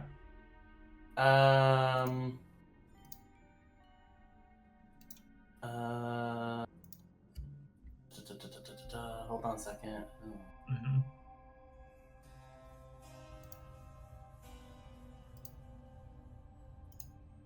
Okay, I expend 3 charges on my Ring of Ram. Okay. To bust the door open. I tell everybody back up because abjuration, when it goes off, it might have like area of effect or something like that. So the ram, I think, reaches out freaking how far? I'm gonna just brace Max while he does that. Like 50-foot maximum range, Okay. and no penalties for distance. So, yeah, I back up. Can you roll the damage for me? How do I do that? Because it says that if you expend 3 charges, the effect is that of a character with strength 29. Okay. It says the force strikes a single target, dealing 1d6 if 1 charge, blah, blah, blah, 3d6 if 3 charge.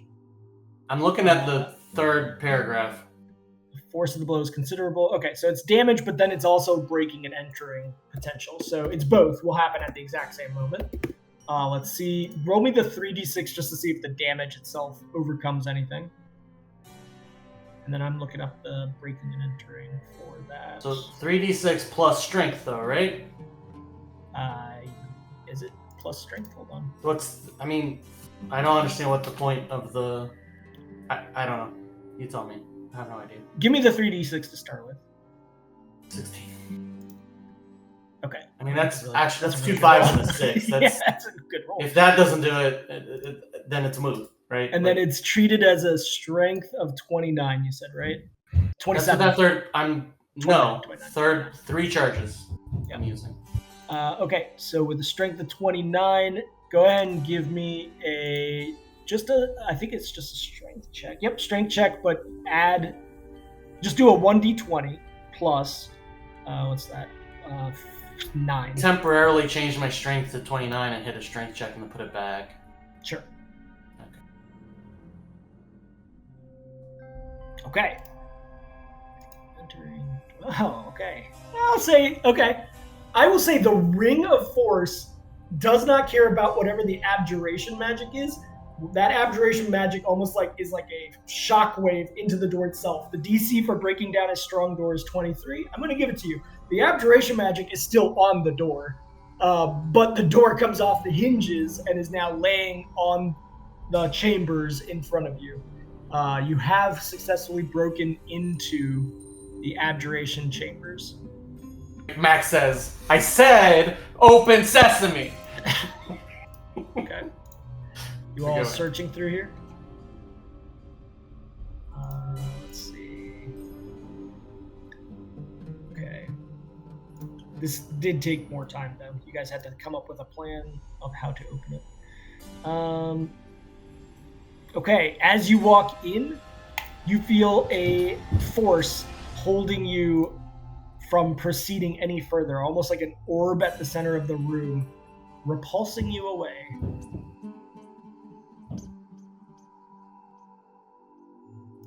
So the door is open, but now you're not able to actually enter the room. Alright, so I used 3 charges for no reason. Great. Alright. What auras do I There was a lot of comedy in that. Yeah. It was comedy gold. 100%. I mean, you guys, I think everyone take a breather. All right, everyone chill the fuck out. All right. Max is not going to, but it is. That's fine. You are getting a sense of a strong abjuration magic coming specifically from some sort of 10-foot orb, or actually it is about 20-foot. Center. Is the effect of the object 20 feet, or is there an object that is 20 feet big? The effect is 20 feet big. Okay, but what's the object itself? It seems to be centered on just a little, marble at the center of, or like a pearl, potentially, at the center of the chambers, the desk. Any other auras around here? the door that you just knocked down. Still has it. No, nothing else. Go ahead. What is the effect of that? It's just holding us in place, or? Yeah, it's like you can't continue. It's just every time you move forward, you're just like pushed back by something. We're at the edge of the map, guys. We can't. Like, the developers haven't created this room, so we can't get in there. So there's no. I really want that orb. I think that'll be fantastic for like throwing in the room with the whatchamacallit. Is there? It's 20 feet across. Can I like? Is there a way like we can stick things in it like a stick? There's no way anything can get in it, right? But it's sitting on something. It's not hanging in the middle of the room, right? You could attempt a save.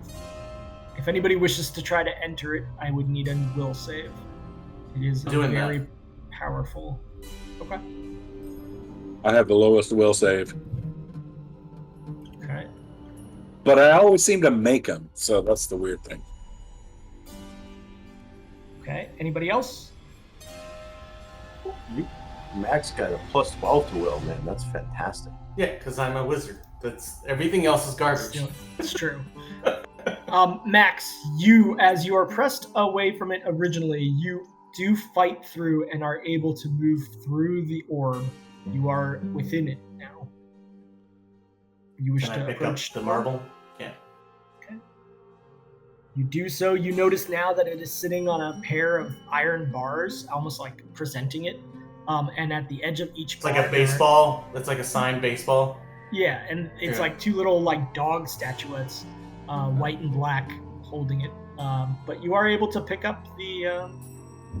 Now you can see it is a gemstone. It is like a marble-sized ruby. You wish to pick it up? Yeah. Okay. Okay. Call that another 10. So we're gonna say you're at 25 minutes. This is. I also throw the two dog statuettes into the bag of holding. Okay. Noted. 2 dog statuettes. You said black and white? Yep. Okay. Okay. The rest of you. Is anybody checking in on the acid of the other door? Is it close by? No, you have to go between each one of these chambers there. What's the closest next one? You guys got an interesting. I'd say illusion is the closest one to you right now. Do we want to just go to the necromancy room now? Do we have enough, or do you want to pilfer all of these rooms? I want to pilfer all these rooms. All right, let's do it. Okay. Sounds good. You just We haven't found a magic weapon for me, man. We haven't found like anything that's like obviously going to help us big time. You know? Well, as you know, wizards do love magic weapons. Continuing on, illusion is next. You do find a door. There are multiple doors. Okay. Is there a save to be able to identify which one's the real one? I'm going to interact with the doors to see if I get a chance to determine which one's the old one. I just had this idea of like you just going up and just like rubbing and like putting your face on the door. Yeah. That's what I lick it. I lick the door. It's another will save, so you'll probably be okay with it, but we'll find out. Not 1 would be a 13. Let's see what happens. All right, it's not a nat 1. It's pretty low though. That is pretty low, actually. 19 does not pass. Cool. Me-Man, that does not pass. Does anybody else wish to attempt this? What is the check? It is a will save. Yeah, I mean, my will is better, but it still sucks. Yeah. No, we all remember. Right. Okay, nope. How many doors did you say there were? It's almost like one big merger of doors. So as you look at it from different angles, it's like this freaky. So it's like a blur? Yeah. Okay. It's hard. It's not a mirror image, it's a blur. I asked the Acer Magica guys to try it too, so you should roll. Yeah. Yeah, I can do that. Let's roll it. They are will people. Okay, one got a natural 4. That's not going to pass. But a 19. Let me check.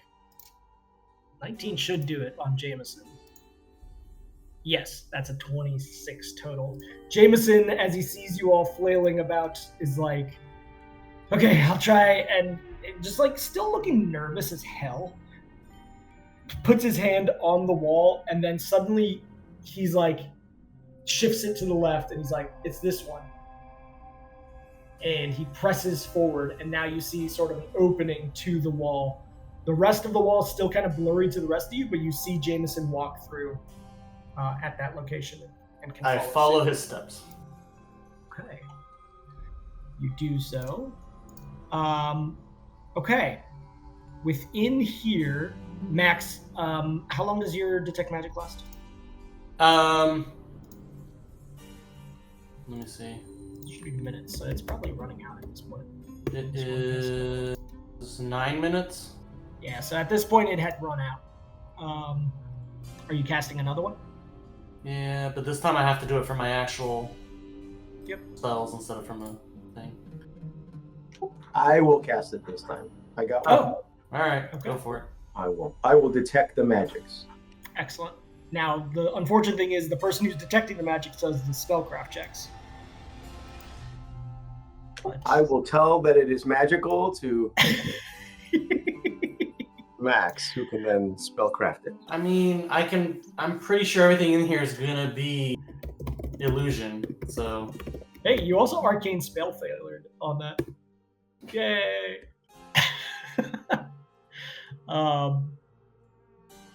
You are wearing armor, so yeah, that's problematic. Yeah, but I have a level in cleric. Oh, you're right. Yeah, that doesn't apply to divine spells. Or does it? Hold on. No, I mean, if it did, then an armored cleric would have a really Yeah. No, that's You're why right. it's called arcane spell Yeah. failure. Yes, it is. You did cast it as a divine, so it does not impact you. Darn. Okay, yeah. You can definitely describe what you're seeing, but the spellcraft checks to like figure out the strengths and things like that are laid out in the third round, you would have to do that. You do sense a number of different magical auras in here. The room itself is complete nonsense. It's as if you are in like a just clouded space of nothingness with like little faint lights that appear, and as you like call to them, some of them come closer and further. There is a aura coming off. If you give me a spellcraft check, I can tell you what the strength of it is. Or rather, the school specifically. Well, you do know the schools already. I'm not trained in spellcraft. Oh. I still get to roll? No. So it can be 15 plus your caster level, which is basically 0 because it's half caster level. It's my total caster level for whatever reason is 4. Oh no, 1. Yeah. 4 for my spell links. Innately, you are not able to determine the school, but from where you are, it would appear that it would be illusion magic. It is directly around you currently as you are in this room. I don't know if I can help you with this one, Max. There's an illusion around us in this room, which Yeah. I'm sure is not a shock. Where's the actual aura? The aura would be on the object that creates the illusion, not on the illusion itself. You kind of point at one particular star-like light, like twinkling in the void space. There is one particular star. Yeah, spellcraft that star, Max. Okay, so you point to it? Yep. Okay, Max. Okay. The light itself, as you stare into it, it's not twinkling. It's like a weave of movement in this light. There is an object back behind this that with your will save before... this would be a new will save, so give me another will save. Okay. You are able to bypass the illusion that's in front of you and sense in disbelief what you actually are seeing. It's a scarf. It is giving off strong illusion magic aura. I would say that Mayman, now that with your help pinpointing that, would still be able to determine that it is strong. It's a strong aura. Look, if it's a scarf, I would put it on. I'm just saying. Okay. Do you hand You it look to so Mayman? pretty. I hand the scarf to Maven. Yeah. I legit put the scarf on. Okay. Some sort of command object that is going to do illusion magic is what you guys know until you can identify it. So I will mark that down. Does it stop doing the illusion that it currently casts, or does that come with me? No, that illusion was in the room. This itself is giving off a completely different illusion. That was a functioning spell. This is a Yes. magic item. Correct. I swearly, for whatever reason, thought I could put that on and I would walk around with the stars around me. Nope. It's doing something else. It's the scarf of Vaseline lens. Yep. You do not pick up anything else in here. Okay, next room. Where's you next, Max? Are you ready? I think at some point we have to go try to actually distract the other folks. You also are running out of time before those vines start growing back. I mean, you estimated how long you would think until it becomes able to defend itself. Is anybody going back to check on that? I could run back to check on it. I'll just go do Don't that. get too close. Okay. You are the scout. Lanray, give me a move silent check if you're wishing to do so quietly. Okay, very good. You deftly return out of this place. Now, you're going to have trouble getting back in. Somebody's going to have to leave the lock open because Max used his school book to get... I don't think we should go check. I think we should just go like where the enemies are, because I don't know about you guys, but these have all been lackluster finds. There's nothing. I think it's easy enough for me to go check like that. No, but you won't be able to get back in. There's an arcane lock that you won't be able to get back into. Yeah, somebody would have to keep the door open for you. Oh, like actively keep it open. I see. Or you could send Meldo. As long as you can communicate with him, Meldo can go check and then hang out outside. You could do that. Does You wish to Meldo be give you separated? any kind of like buff when he's nearby? Not really. Not for a ranger, that. It's mostly just additional Just like- assistance from him. Do you have like? Would you be able to know what Meldo is seeing? I don't even think I have that. No, it's not like There's no point. warging, but you Yeah. would have an emotional connection to him if he gets in trouble. There's no point. Let's go look at that transmutation door and see if the acid has worked yet. Okay. As you approach the transmutation door, you do notice the hinges have worn to some extent, but it's still standing. It might be easier to knock it down now. Hey, Mayman and Medolfir, you guys wanna? Yeah. Yep, there we go. Okay, yeah, I basically took it down to being a good door now, and that is a DC 18 to break it down. Mayman, with your shoulder, you lower your shoulder and slam into the door, knocking it off of the weakened hinges as it also falls to the ground, making quite a loud noise. This heavy metal door snaps the stonework underneath it as you smash into it. You guys entering? Yes. Yeah, I look in the room. I've got detect magic, so I just want to see if there's anything magical there. Okay. You do sense transmutation magic of moderate strength on a shelf behind the desk. You do also sense another transmutation magic coming from a dagger that is laid out on the desk itself.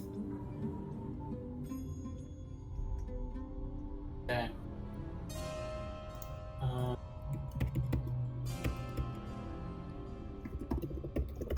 Could I use my knowledge of arcane things to see if I would know what these things are? Yeah, you could. Or is the spellcraft more? I don't know. What should I do? Give me a spellcraft check. It's kind of tricky. It's not going to tell you much. Okay, it won't be as good as like an identify, but you do get the sense that on the shelf you find a as you approach it, you find a cowl. You know, a cowl, kind of like Batman wears. That is giving off that transmutation strong magic. And the dagger itself appears to have some sort of on-strike magic associated to it. That's what you gather from that, because you're not one actually. Hey, Mayman, how do you feel about using a dagger? I mean, I can temporarily make my thing. I'll take the dagger. I can make my mace magical temporarily, so, or my flail. So I will take the dagger, I guess. Okay. And, yeah, it definitely has magical. It would have a magical template on it. So. And then who's the? Throw the Is cowl. a cowl? Yeah, is a cowl and a scarf same body slot? What is a cowl? I don't know. It would be the same body slot, yeah. So it's basically your headgear. Midolfir. You want? Or hold on, no, cowl ranger, right? I don't know. Who doesn't have headgear? Right now, because of the cloak, that is taken up for Landray. His cloak of resistance. So, hey, Midolfir, try this on. Milford, you try it on. Sure. Why not? Okay. Totally kids in a candy store. It's just like, hey, come lick this thing, see what it tastes like. Yeah. You. There is a boost that you feel upon wearing this. You feel more hardy. You feel of greater capability. Your constitution has just gone up +4. Holy smoke! Yes. Score. Let me add that buff. But this is the Batman cowl. Yes. Okay. Okay. Who took the circlet from the vocation place? Somebody has it. I think you just took it just for. You threw it in a bag. Oh, because I didn't know what it was. Yeah. Okay. All right. Yeah. This is the first thing that you've actually like actively put on, and it actually has permanency to it. So. Yeah, I'm gonna give the scarf to you to throw in the bag too, because I don't. If it's not gonna carry magic with me, you can put that away. It's not a continuous magic, so yeah, it might have to be activated from what you can tell. Okay. While putting the scarf into the bag, he takes out that enchantment ring and puts it on. Okay. Okay. Again, it is a command element. Ring? The ring is, yes. It is. There is some sort of spell activation on this. Not command, sorry, spell activation. It is not a permanency. I could activate an enchantment. That's not a problem. Yeah, you want to? Not right now. I don't have any charges on it. Fair enough. Okay, that is. You do not see anything else other than the dagger and the cowl. Did somebody specifically take the dagger? I did. Maybe. I mean, I can't.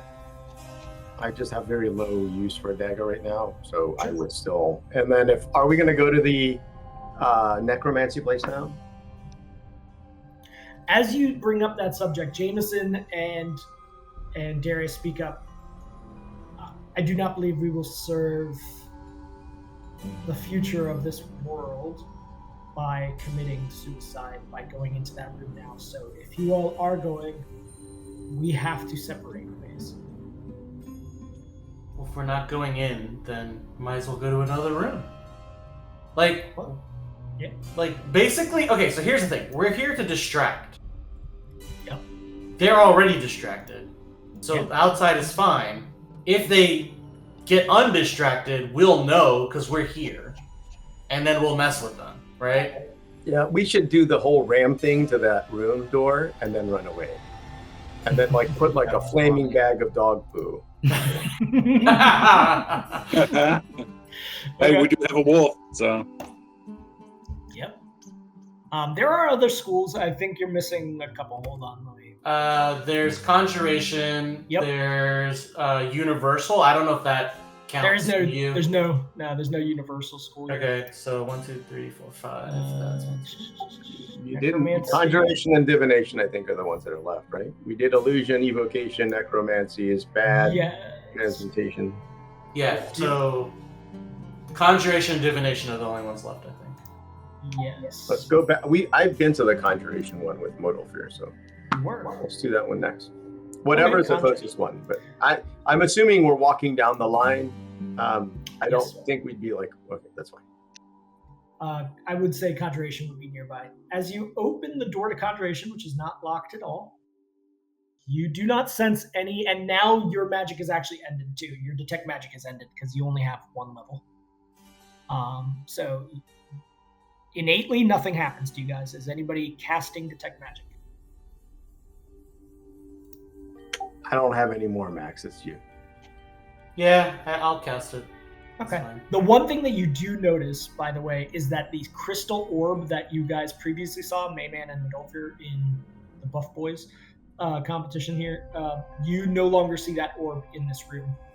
And Max, as you scan this room, for whatever reason, this room, unlike the rest, feels pilfered, and things are missing.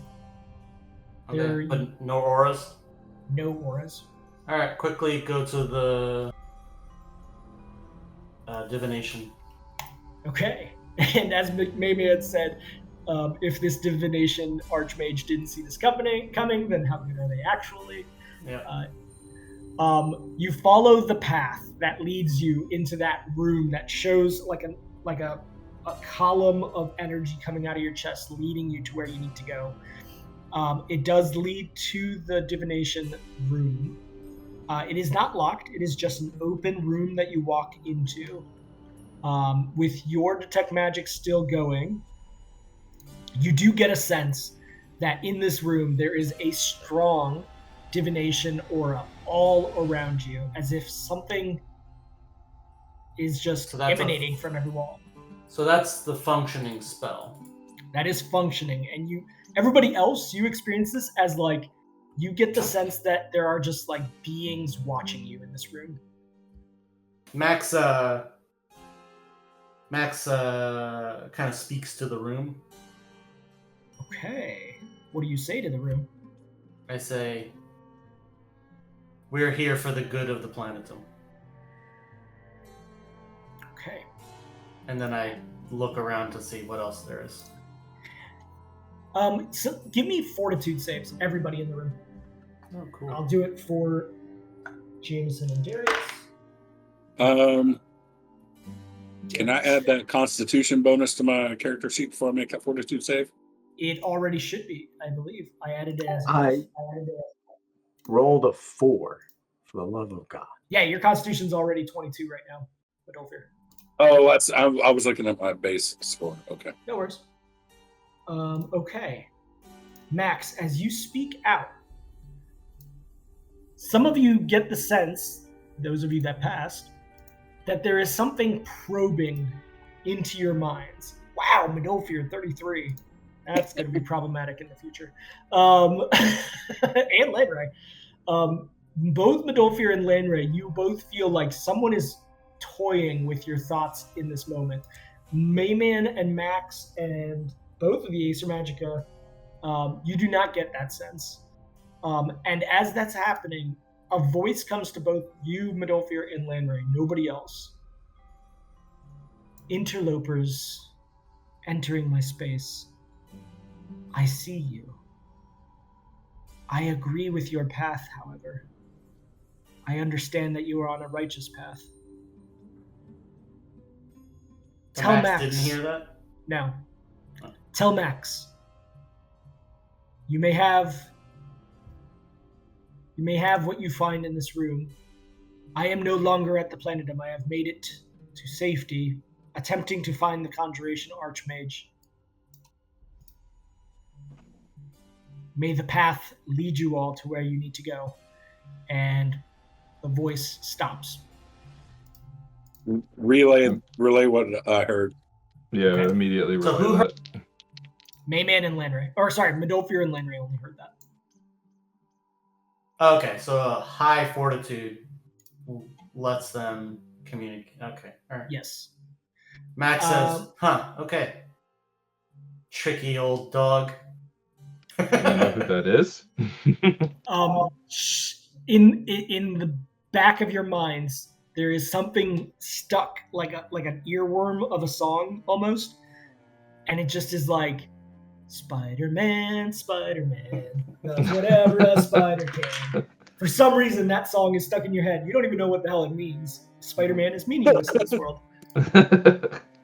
Are you relaying that to anybody? I just look at Medolfir and smile. Yeah. Like, what the F is that? What is a Spider-Man? Guys, Okay. there might be a spider coming to attack us. Max, you're picking up a strong strong divination magic on the ceiling of this space, this nebulous space. There is a ceiling. You are picking up something up there. Is it a functioning spell aura, or is it a magic item aura? It's a magic item aura, and it's moving. Okay.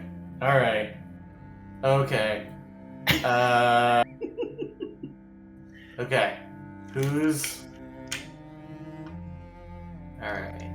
Mayman could potentially jump and be able to reach this thing on the ceiling. The ceiling is No. Max is in burn all his items mode. Hey, Lanray? You're pretty quick, right? Yeah. Alright. Max puts his hand on Lanray, who is one of the people that is hearing the song. Yep. And casts Spider Climb from a scroll. Okay. Nice. Landray, you for once in your life are able to just vertically climb easily walls, ceilings. What are you doing with this? I tell him it's only going to be a few minutes, so go for it. Yeah, I mean, I'm gonna, I guess, try to climb up to see Give me a whatever search check. was up there. Yeah, give me a search check. Max is kind of directing you from the bottom. Okay, yeah, that was plenty. As you're searching around, your hand hits something that clearly is not the tile material of the ceiling of this room. You feel a little 1 inch kind of object brush against your hand as it moves, and then you're able to grab it with your quickness. And as you open your hand hanging upside down, you see a tiny little spider, about 1 inch, well, pretty big for a spider actually. And then as you look at it closely, it's almost like a jeweled scarab. It's not a living spider. It's encrusted with strange opalescent jewels on its back. I lied, it's going to be 30 minutes, by the way, that you have this. It's gonna, I'm now waiting for the mummy. Okay, yeah. The music in your head suddenly stops, and then this spider almost looks at you. It seems to be asking for a command from you. I look at Max and I go, "What is this, Max?" And I guess I'll climb back down and with it in my hand. Okay. As you climb back down, you get there's just tons of noise around you. You hear suddenly I wonder if my aunt's house finally sold. And then you hear I should really get back to my people. And then you hear this plane is so strange. I do not understand why I have been sent here. All these different voices are surrounding you as you climb back down holding this object. Mm-hmm. And I just communicate to Max that I can hear all these different voices. Can Max put 2 and 2 together? Something about this object, as like he's saying that, like Lanray, you're describing what you're saying, and the rest of you are like, huh, I could swear I was just thinking that. With information, can Max determine what this might be? Give me a spell trap. Okay. Okay. You've heard of an object that assassins use and various nefarious people use to infiltrate the minds of a foe, to know what their next steps are going to be. You think that this is a brain spider, a literal brain spider. It is giving off a strong divination magic. Interesting. It is very hard to spot if it weren't for the fact that you had detect magic on it. It almost immediately camouflages into whatever it is being held by. And it is appearingly able to catch the thoughts of Jameson randomly, who's standing 30, 40 feet away at this time. Alright, so I say that device has an 8th level spell in it. Right? Mm-hmm. I tell you, yeah, that's a very powerful device.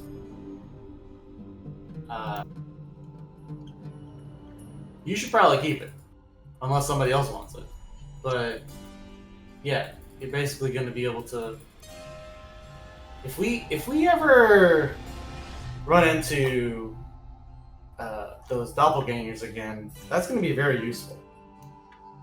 A voice comes into your head, Lanray, and it just goes, "Keep this, it will help you on your path."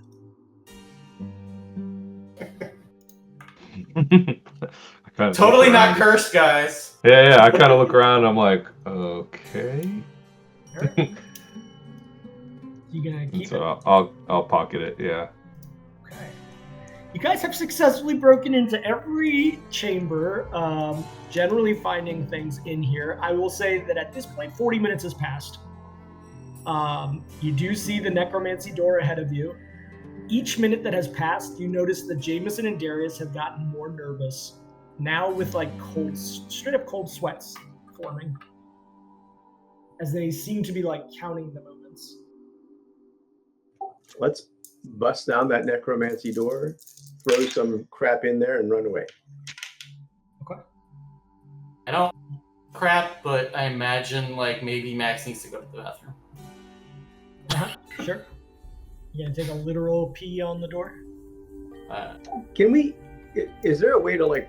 Is there like a keyhole that you could put your eye to for that door? By the way.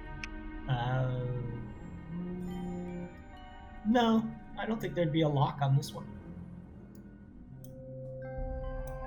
You could just open the door and look, but there's no keyhole. No. That would imply a lock. I asked Jameson, it's like, well, since these are their private quarters, you said they were being interrogated in their private quarters, or like they had the other archmages in the private quarters of the necromancy mage, or was it like... I'll try to describe exactly how it occurred. We entered, if you recall, searching through the Planetdom. We all split up a little bit. Us with Feridina, as well as the Archmage of Enchantment, wandered in our area, and it was as if we walked through a door and found ourselves in a space that I did not recognize, other than I saw that it had various necromantic experiments occurring. There was some sort of statue to a being I did not recognize. It was a dark space full of death, but I don't know exactly where it was. I took from the fact that we were near the chambers of other archmages that this was the necromancer's chambers. But I'm not sure. I don't know this place very well. We bamfed out quickly as we could. Did you take the Archmage of Enchantment with you, or no? No, we became separated as the battle ensued. There was a strike against us as we were observing from Lady Veladrake, and I only had a moment to reach out for for Darius. I mean, maybe they killed each other. Yeah, they could still be alive. There was a battle occurring before they left. What they observed was that some of the archmages were under control, under some sort of hypnosis, and being sapped of something. There was some sort of experimenting torture occurring upon them. That was their primary focus. It seemed as if it was a nuisance for them to kind of volley that attack at their group when they started to be observed. All right. Are we gonna just leave, or do you guys want to try to get in there and cause a ruckus and then leave? I feel like, do we want to try to cause a ruckus outside of the room, and would that do anything? We did 130 damage to the door of the place, and they didn't care. Yeah. Well, but that was that right next to where they were versus a couple layers away, you know? Yeah, I mean, even that explosion was loud enough, I would say, that they would feel it reverberating through the building. So they were probably aware that it occurred. Unless they're not in the building and in another space or in some kind of weird plane, they wouldn't have feel if they're not in the room, then they would not have heard the reverberation. Excellent Right. point. You do know that they may have access to some sort of demi-plane that is created from that crystal orb. So, as we wrap up this very strange session that I did not expect, what are you guys doing? Pooping in front of the door. Okay. Max takes a squat. He's very quick to showing his ass off, as you guys remember from the outer planes.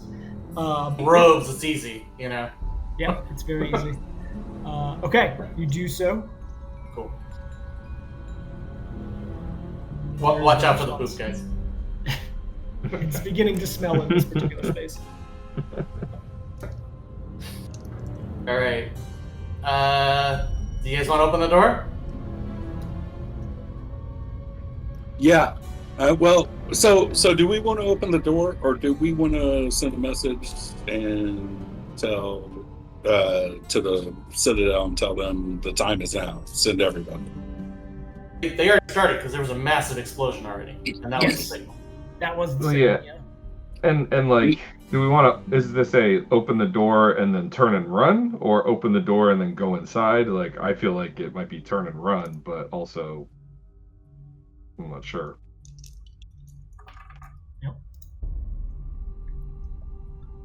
Yeah.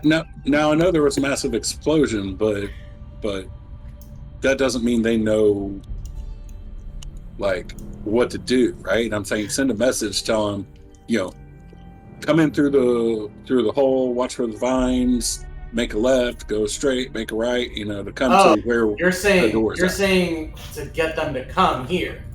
Yes. They're not at all doing that. They're evacuating. When Just the to be explosion clear, happens. the last thing that you told Chorus was when a signal appears from within the city that's going to be a big explosion of some sort, he was to start mobilizing the forces explicitly to get commoners to the ports and trying to get them out of the city. So you can send a message right now with the sending stone to change that plan. You would just have to simply do so through the stone. I mean, I'm kind of like I'm of the mind that numbers are going to be key here once we open that door, right? They need to know to come here. We need to attack. They can't come because even though there's a hole on the outside wall, let's say the vines haven't grown and they come through that, there's still a arcane lock that requires like a key fob that I use. Remember, I put my spell book as You would have to use your spell book to do access so card. while they did that. So we would have to, if we wanted them to come, we would have to do that anyway. So do you guys want to head back out to the main entrance chamber, and then we can send the signal for them to come to send guards? I thought when we blew up the door, that was the signal for them to prepare to retreat, right? So I don't. Yeah. So I think my understanding of what's the situation is, as of right now, the city has been being mobilized for the past 30 minutes to retreat, and everybody's trying to get everyone to retreat. That is likely what is happening outside based on the last descriptions that you guys provided. But So let's back. So let's back away from the door enough that I'm going to be able to do a sending stone, and we'll sync up with what's his face, course thing. Course goes Carrot Top. What's up? All right. So how's the evacuation going? We've just begun mobilizing. We've only been able to reach those who are really closest to the warehouse district, but there are 3 barges located at the port currently. They won't be the fastest ships in the strait, but it would be enough potentially to get us to the Bohemian coast. The Emperor refuses to... You've had 30 minutes. I need you to do better. Understood. The Emperor refuses to leave, as does Render, who has sworn to stand by his side, but they have given me permission to get as many civilians onto the boats as possible, and out of the city walls. So really, only like in this area here have people evacuated? Yeah, down to like the 26, 27 zone. They've gone door to door. You'd imagine that would account for something like, 600, 700 folks at this time. But don't worry, we are exponentially growing how many we can get through with the guards spreading. Yeah. So he's doing a phone tree, right? Because that was when Okay, cool. Like, basically the order is tell someone to tell other people to tell other, you need to at least tell 5 other people before you yourself evacuate. So let me get to what Modal Fear is asking. So Modal Fear made a good point that we might need more people. I don't think we're going to get more people. So if we're not going to get more people, are we going to try to knock down the door and cause a ruckus or not? Yeah, I mean, the guards right now are pretty distracted, so. Yeah, I don't see the point. I mean, unless we think knocking down the door will pause their ritual somehow, which I honestly doubt, as both meta and as Max, right? Mm-hmm. So I don't know what the point of knocking the door down is, unless we're actually trying to rescue the prisoners. I would just knock it down, lob your fireball, throw a couple of arrows, and then run. If they're actually doing a ritual, they will not want to chase after us, but it will have disrupted their ritual. That's my thought. I'm down with that. Okay. You open the door into the necromancy archmage's chambers, and inside you find an emptied space, as if it were like meticulously cleared out of any personal aspects. And Max, you do know that this is different than the last time you were in this space. You notice that there is no separate like bedroom area. Any of the previous books that you had seen in the kind of handful of times you've been here, Max, are now missing. There's no movement in this room. However, as you search around, you do see a strange light pulsing through the mortar joints of the on one of the walls of the room. Like it's not. There's no windows or anything. It's the actual little mortar joints in between each of the stones. Almost seem to be pulsing light through it. The light is erratic. It is not like a consistent light. Sometimes it turns brighter. Sometimes it's not as bright. Going from like a dim glow to like a bright blast of light that is very ephemeral and disappears.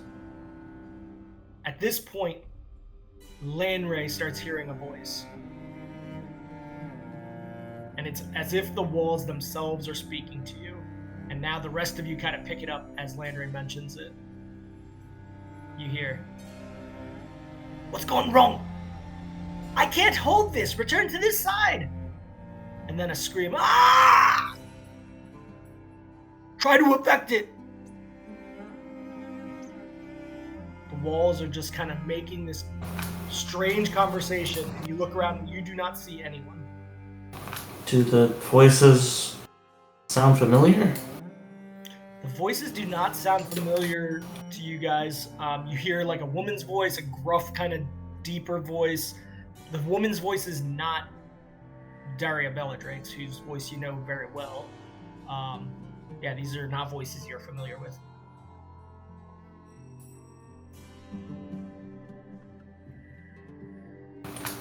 Does Detect Magic pick up any auras? Give me... Go ahead and use it. I think your Detect Magic would have... I had it running last time. I don't know. Yeah, I think basically as you guys searched through, it would have run out again. So just for the sake of the session. Well, I don't have it, so never mind. Okay. Give me a second. Let me see if I have it. Hold on. Yeah, you might. I think you used it too.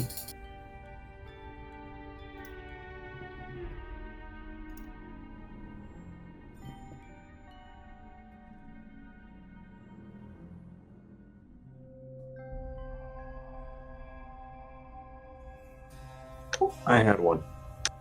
Okay, excellent. So, let me just check one thing.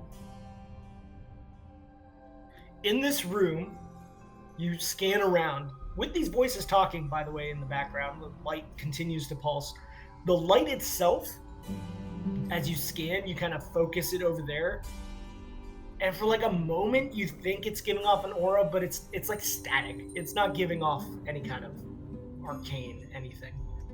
As I said, the rest of the room is basically cleared out. So if there's something coming from the stone itself, you know that if it's thicker than like a foot of stone, you wouldn't be able to see through that stone. This aura definitely has its gain turned up all the way to 11. Yeah, you guys don't know the Spinal Tap reference? This one goes to 11. They say gain in that. Anyways. I do know Spinal Tap. I know that reference. Excellent. I thought gains were specifically about amps, though. I don't. Well, first of all, gains are what you get at the gym.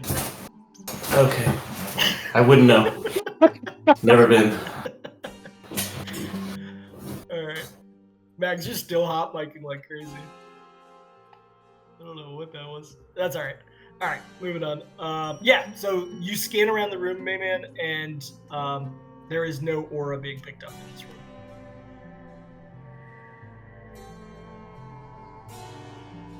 Lanray kind of looks back at Darius and Jameson, who didn't go away when you guys opened the door. Not even, like, lingering? No. Okay. Yeah. There's any magics that had been cast in this space must have been a long time ago.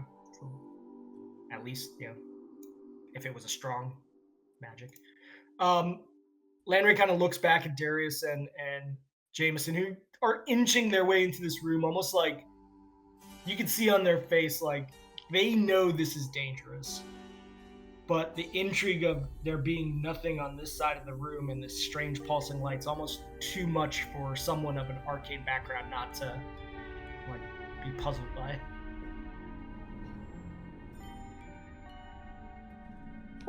I'm gonna throw something at the wall that's going. Okay. What are you throwing? Just something that you find on the ground? Like a rock, a desk, a chair, something. I don't know what's Okay, there is a chair. Even though it's at a desk that's emptied, but there is a chair. I'm gonna straight up Undertaker throw a chair at the wall. Okay. Simple enough for you. As you chuck the chair on the lit portion, I take it, the part that's kind of pulsing through. That's right. Yeah. It smashes against it as if it's, a wall. It doesn't seem like it's just an image. Let me see if the chair breaks. Yeah, the chair does break with your strength. You have destroyed a chair. Is the outline of the glowing in a certain shape, or is it just random places? It is seemingly making like a rectangle shape on the wall. I mean, it's most of the wall, but it's brighter towards kind of the center of the wall, and it dims out in the mortar joints until it finally just doesn't even come through the mortar joints at all. Can I? Is there a way for me to pull a brick out, like if I had? If you have some tools like a chisel or something sharp, you could try to jam it into the mortar itself. Does anybody have anything like that? Does anyone have a dagger? I do not. I reach into the bag of holding and pull out Mason's tools. You have Mason's tools in there? Oh, It's in there. Flicker Wisp. Yeah. Okay, yeah. Flicker Wisp had that when he was making the wall. All right. Well, I will try to use the mason's tools to dig out a brick. Give me a strength check. I've got a sledgehammer too. Oh, nice. Yeah, give me a strength check with that too. Okay. Together, the Beef Boys, they do smash into the stone. You notice that the mortar is crumbling quickly. It is a light mortar, and you notice the stones themselves here are not the same strength as you would expect. Almost like think like Disney World, right? You know, it's like, it's like kind of coming apart pretty easily. And as you break into it, you find iron door behind the not door, but like picketed gate behind the wall in a particular location. It's just like this metal picket that you can find. Then you start breaking away more, and you find there is another picket, almost like there's a gate behind all of this. And now you see there's a hole big enough that you see that there's stone on the other side of the picket gate as well. But this seems to be some sort of like facade that's been made onto this gate.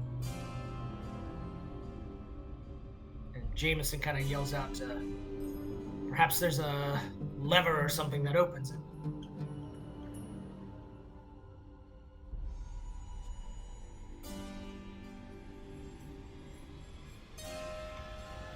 Lanray begins to search around the room. We've cleared the whole door. I'll say at this point, I mean, how many minutes do you want to spend chipping away at it? I'm gonna keep trying to do that until it's clear. Okay, so you're not searching. The rest of the guys are searching. Max. Oh, it's a good thing you rolled high because Lanray did not. Max, in pretty short order, okay? You know this room better than anybody else. Mayman's focus is completely on sort of breaking down the walls, but you know this room better than anyone else. In this emptied state, you're able to find a portion of unusual stones that would otherwise have not been visible with the books and other like mysterious objects that you remember in this space, where there used to be a shelf. And it's adjacent to this area that Mayman is kind of chipping away at between the sledgehammer and his masonry tools. And it feels like there's something that you could depress here. Like the stone looks unusual enough that it looks like it almost might be like a button of some sort. What do you do?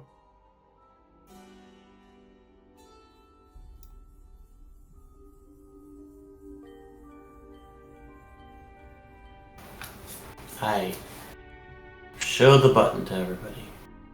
Okay.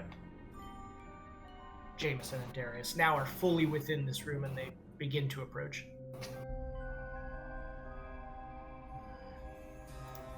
Don't like buttons. I imagine the detect magic is still up, right? Detect magic is up. There's nothing. Now, in fairness, Mayman's detect magic only lasts about a minute, so it would be pretty close to nearing its end. Yeah, just for clarity, you said I don't sense any magic. That includes the metal gate, because I would have seen that when it was still on. Yes. I would say that now that you've chipped through that, just as the detect magic is coming to an end, you still do not detect magic in this room. Do I? I'll pause. I want to let Max do his thing. I don't know what to do. I see a button, and automatically I want to, Omid wants to push the button, but that's the guy thing to do. I've never met a button I haven't pressed, right? So. Anybody want to press it? I think Lanray should press it. Lanray kind of just like smirks, and he says, in for a dime, in for a copper, in for a gold. And he presses the stone in. And he immediately vaporizes.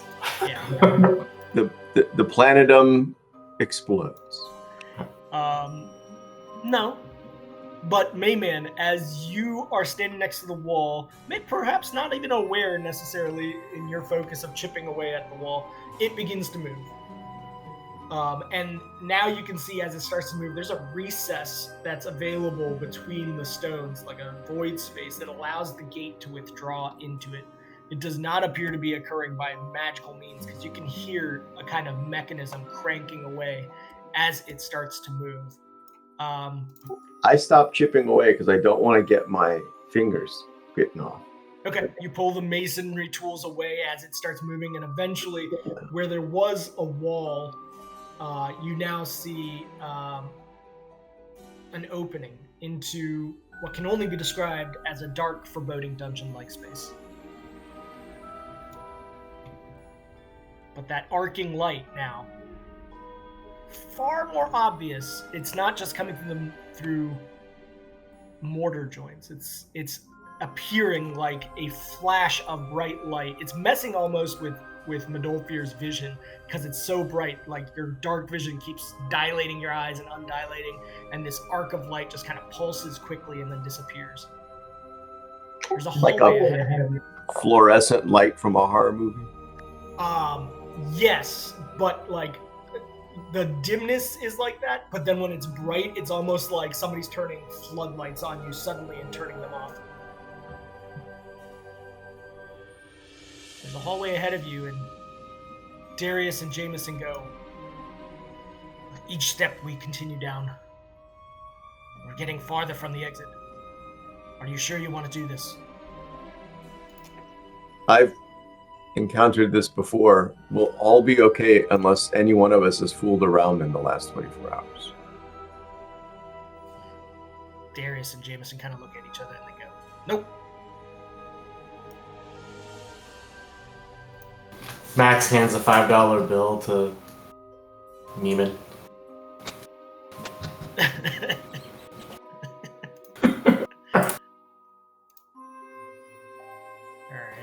Do you guys want to go down this hall? Yeah. You still hear voices echoing off the walls of this hallway. A little bit more clearly now. It seems as though they're yelling about something back and forth, something you don't see, but it's almost timed up with when the really bright flashes happen. You hear someone yelling out almost every time one of those happens, like every 4 or 5 seconds or so. Are you guys moving in any particular... Okay, Medolfir is taking the lead and moving silently. What's the source of the light, by the way? I'm taking only the first one, Medolfir. You don't... It's sourceless right now, which means that wherever it's coming from must be very bright. Max's bag of holding is moving quite silently. That's good to know. Medolfir's second one might have been an attempt for the wolf. Yeah. It was for Varg, but I clicked on the wrong sheet. So yeah, the second one is not me. And that was not to mean that I was taking point, just that I was attempting to move silently, by the way. Okay. Do you wish to take point? Yes. I'll go right after Medolfir. Okay. So Medolfir in the lead, Varg next to him with Mayman nearby. Lanray and Max are going to be behind them, and then actually my move silently is 16 because I accidentally did it from the freaking bag of holding. Yeah, I guess so I don't even know how you too high. I have it open because I was looking for the mason tools earlier. Let me give Lanray his real quick. I'm dumb. That's how it happened. I'm dumb. For what reason would the system need to be able to roll? Oh, because the bag of holding is just another character sheet. Yeah, that has inventory. Yeah. All right. That's funny. Yeah. Let's see what happens here. So you guys rolled okay, except for Medolfir, who's in the front, and Varg randomly not great. I guess Mayman also. Okay. As you walk through this space, this hallway, you come to an opening in a room, and that light is still happening. The voices are still happening throughout this. It's getting louder. You're moving towards the voices. They don't seem to take a pause at all. while you're moving yet.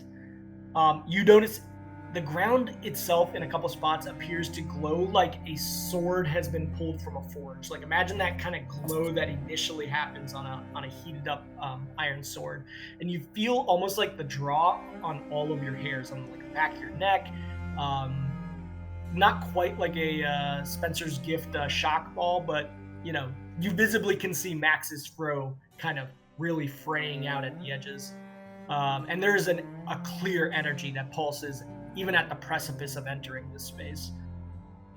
As you look in, you see some windows into another room on your left. But this room, as you look in, it's ablaze in hellish fire of red and purple tints. And anything that would have been recognizable in this room itself appears to have been charred. Even the stone looks like it's turning into like volcanic clay mounds that are bubbling. You glance short enough that you feel there's no harm in looking into this room, but if you were, you know inertly that if you were to look into that window for longer, you might actually cause some blindness or something to your eyes. As you kind of look away from that, you gather your vision. Now you see there's a passage out of this sort of entry room that's about 20 feet away from you. And that's where the real flashing of light is coming from. Sometimes it's like pulsing wildly as if strikes of lightning are happening. And then you hear voices again. It's becoming more unstable. But we can't return without Lord Belladrake. And then another voice goes, wait. And then there's silence. And beyond the crackling of the arcane energy that you're hearing, and which is kind of like that kind of sound, there's a sudden hush of voices. So let me just check on Rodolfir. Okay. Ready my sword. Okay. I just kind of whisper, should we leave now? Are you guys leaving now? The hallway is still behind you.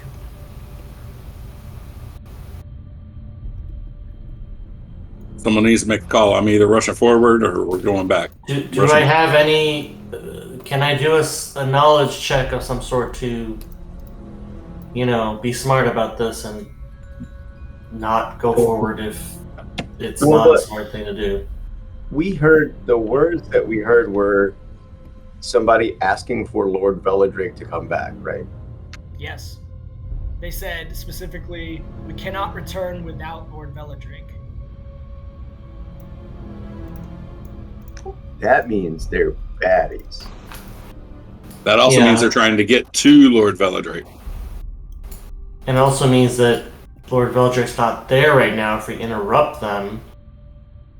If they're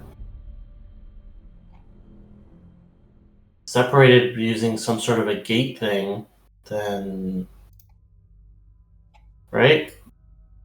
Yeah, potentially. They were supposed to be doing some sort of a ritual, right? They definitely, the Belladrakes and Hildy were obsessed, almost is the only word you could use, with some kind of ritual that they were trying to do. They escaped.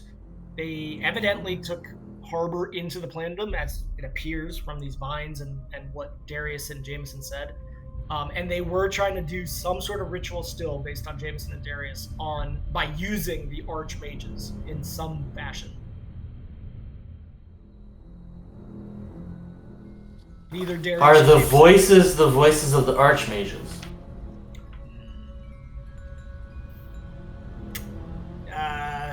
I'd say you wouldn't. You don't believe so, Max. You don't think they are. They don't sound familiar to you.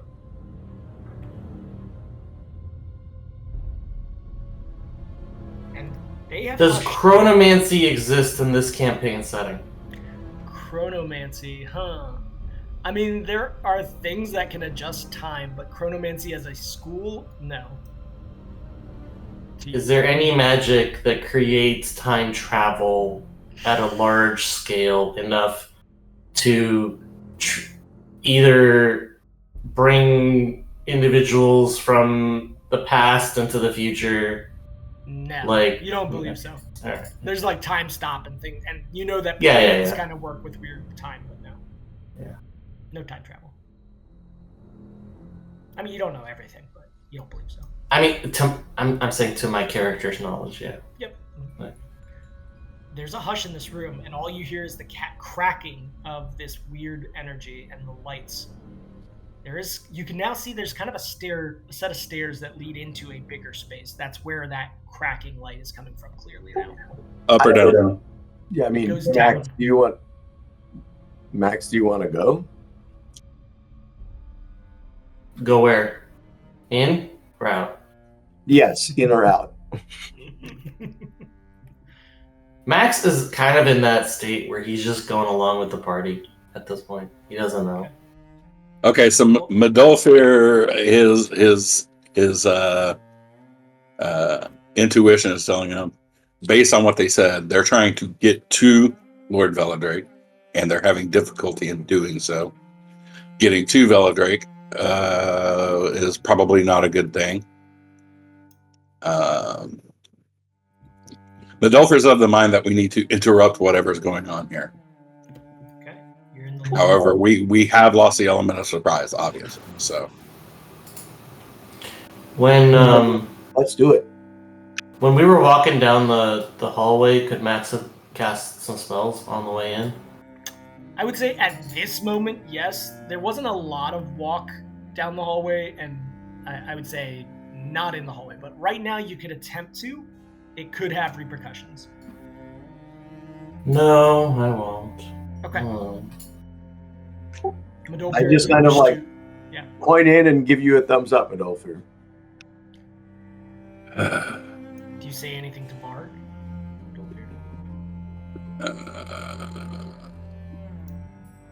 just a general, like, what is his emotional state? Is he on edge? Is there his hair is standing, but everyone's hair is standing a little bit right now. He looks kind of like in a ready to pounce position, but he usually does that whenever you or Medolfir or you or Landray or Mayman take a weapon out.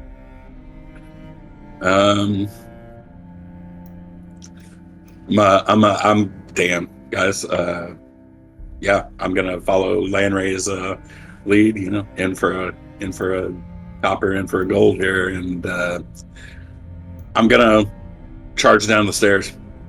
Okay. And I'm gonna make a beeline towards the first body I see, with the intent of cleaving it in two. Okay.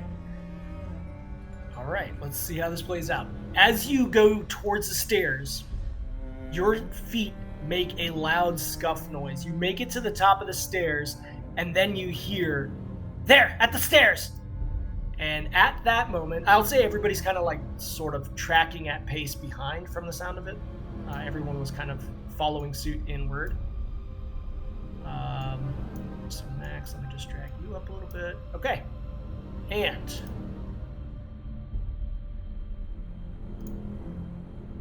I need you all. Oh boy. Roll initiative. Medolfir, as you approach, you see multiple people. There's like these strange arcing beams going from one spot to another, almost like a magma pile where they strike into the stone. We'll see what happens here. Get these guys, and then I need to get Landray and Jameson and Darius. I've got a lot of NPCs here. Okay.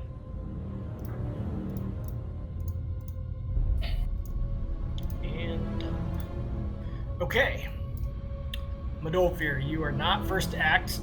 Making that scuffing noise must have alerted them. As the one guy calls out, you see down at the bottom of this room, just at the far end. Max, you and the backpack have not seen this yet. There is a person at the southern side of the... Oh, can you guys see anything? Oh yeah, I see it. The lightning is really cool.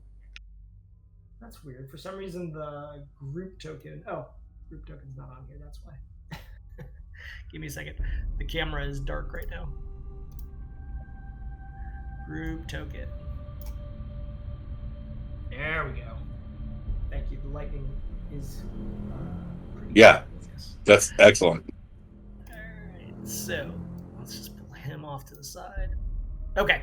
Madolfir, you and I suppose Varg and Mayman to some extent also see a unusual looking being at the southern end. They do not look humanoid.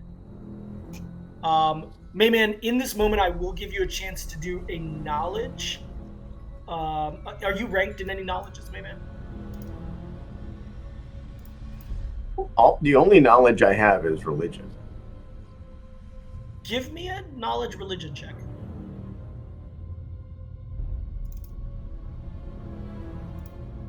Okay. I know nothing. There is something innately familiar about this being as you look into the room, as well as this being. Okay. With that, the one at the far south yells out, "Intruders, they must be the reason why!" And he is going to cast... What shall he cast? Oh, I have this already. Let's see. Okay, he's going to cast... Where is that? There it is. Just make a GM roll because you don't know what it is. Okay. A strange being appears in front of you all. It is a shadowy, wispy image of a being. It is a horrific sight to you, Mayman. Something that you know that in the shadow plane you have had to escape from many times. It is a monstrous spider, but it is shadowy. And it appears directly here. And this guy is going to move slightly over and yell out, "Avoid the arc!" And that is his turn. This being over here on the right, who looks humanoid, is going to rush around the arc and say, "I don't know if I can make it through. I'm gonna try." And she tries to take a run and tumble. Roll her tumble check. Okay. Is Lanray in the initiative? Yeah. No. Where's Lanray? Ah, there he is. Thank you. Give me this roll. Okay, no impact. Thank you. She does a tumble check. She is able to tumble through this lightning-like energy that's coming across. It's not as linear as it seems. Sometimes it goes like 5 feet arcing off into one direction. She's able to just barely avoid this as she repositions herself right there. She's holding like a scythe in her hand, and she's got bloody marks all over her.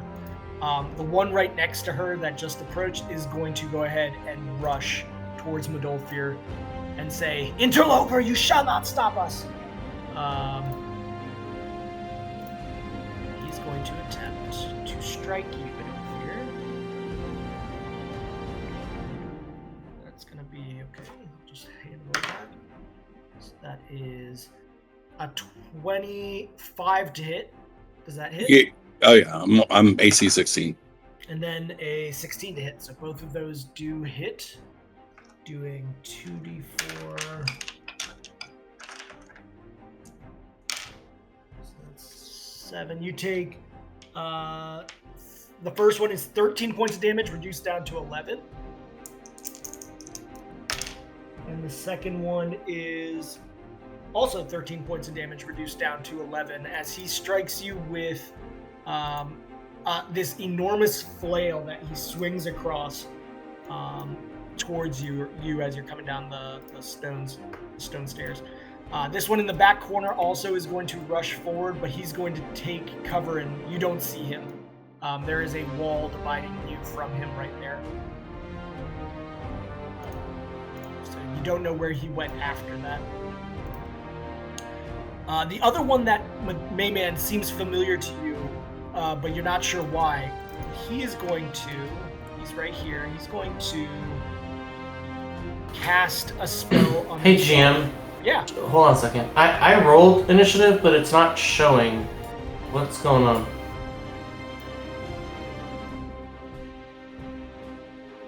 Yeah, he's not Am I showing on the list? the initiative list. Weird. Yeah. I mean, you can look up and it says Max rolled for initiative. So what's I your don't. initiative roll? I don't know because it was the button, It doesn't show us when we use Yeah. a button. Oh yeah. and that can you kind of re- sucks. Yeah, can you re-roll it? Sorry. I don't know why that would have happened. I didn't- Did you clear the list at some point? No, that's weird. Yeah, sorry. Re-roll it, and I'll see where it comes in. Nice. Dang. Okay. I sorry. Before anything else happens, then I will go ahead and let you take action. In fairness, like you're not seeing anything ahead of you right now, but what do you want to do? Let me make sure that buff is actually accurate. If it would still be on. Yeah, it's out. It's like an hour. Okay. Yeah. Then you do still have enhanced magical flow going from before.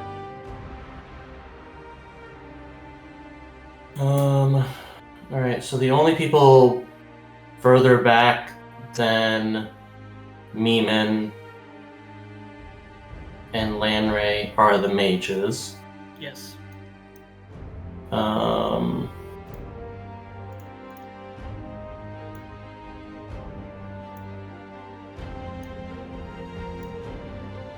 Everyone is close by to you right now. Yeah.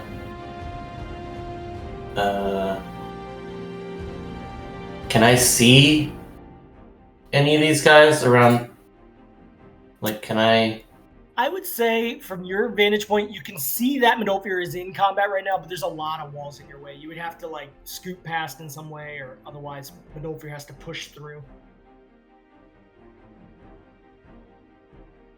This wall right here next to you, Midolfir, it sort of comes to a lower point, almost like a staircase end, you know, so you could hop over that if you wanted to, just as an FYI. Roger. The wall here, is it up to Full the height. ceiling, or is it just like a little short leg staircase? It's like- full height. This one here goes to the ceiling? Yeah.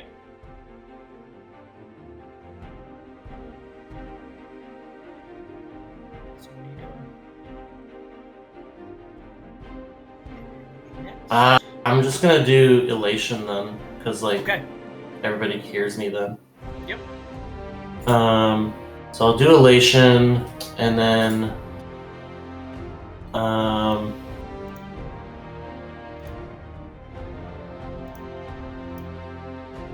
And that Yeah. affects you as well. yeah. I guess it would be smart to not. If I go up here, can I see? Yeah, you would definitely have a better vantage point from up there. It's like right next to a desk of some sort. You can definitely see into the room from there. Yeah, All right, now you I see just back up a little just so I can see. Okay. How about this spot? Is this a spot? I'd allow it. Yeah, you can be there. All right, I'll go there. All right, that's my turn, I guess. Yeah, okay, Midolfir, I agree. The second of the attacks you can remove. That was 11 points. You can put that back. That's a good call. Just select all Wouldn't- here. Wouldn't it have been before all of the attacks? Yeah, Yeah, but the other one was because- like 24. It wouldn't have mattered. Yeah, The yeah. 16 was exactly his AC. Okay. All right, so Max, that is your turn. I believe everyone has elation on them now. Yes. For some reason, it didn't get activated on me, man. That's weird. It didn't get activated on a couple of you, but it's appearing there. Okay, hold on. Let me double check that everyone has it on. Forward. Yeah, Jameson didn't know it. There, now it does. And then Max's, for some reason, didn't pop up. There we go. Okay, everybody has it now, including the doggo. Yes. Okay, that is Max's turn. Returning back to this being down here, he is going to cast his own spell. Max, you do see him moving his hands and speaking a spell that is familiar to you. I'm not even going to make you roll for it. He also is casting Enhanced Magical Flow Greater.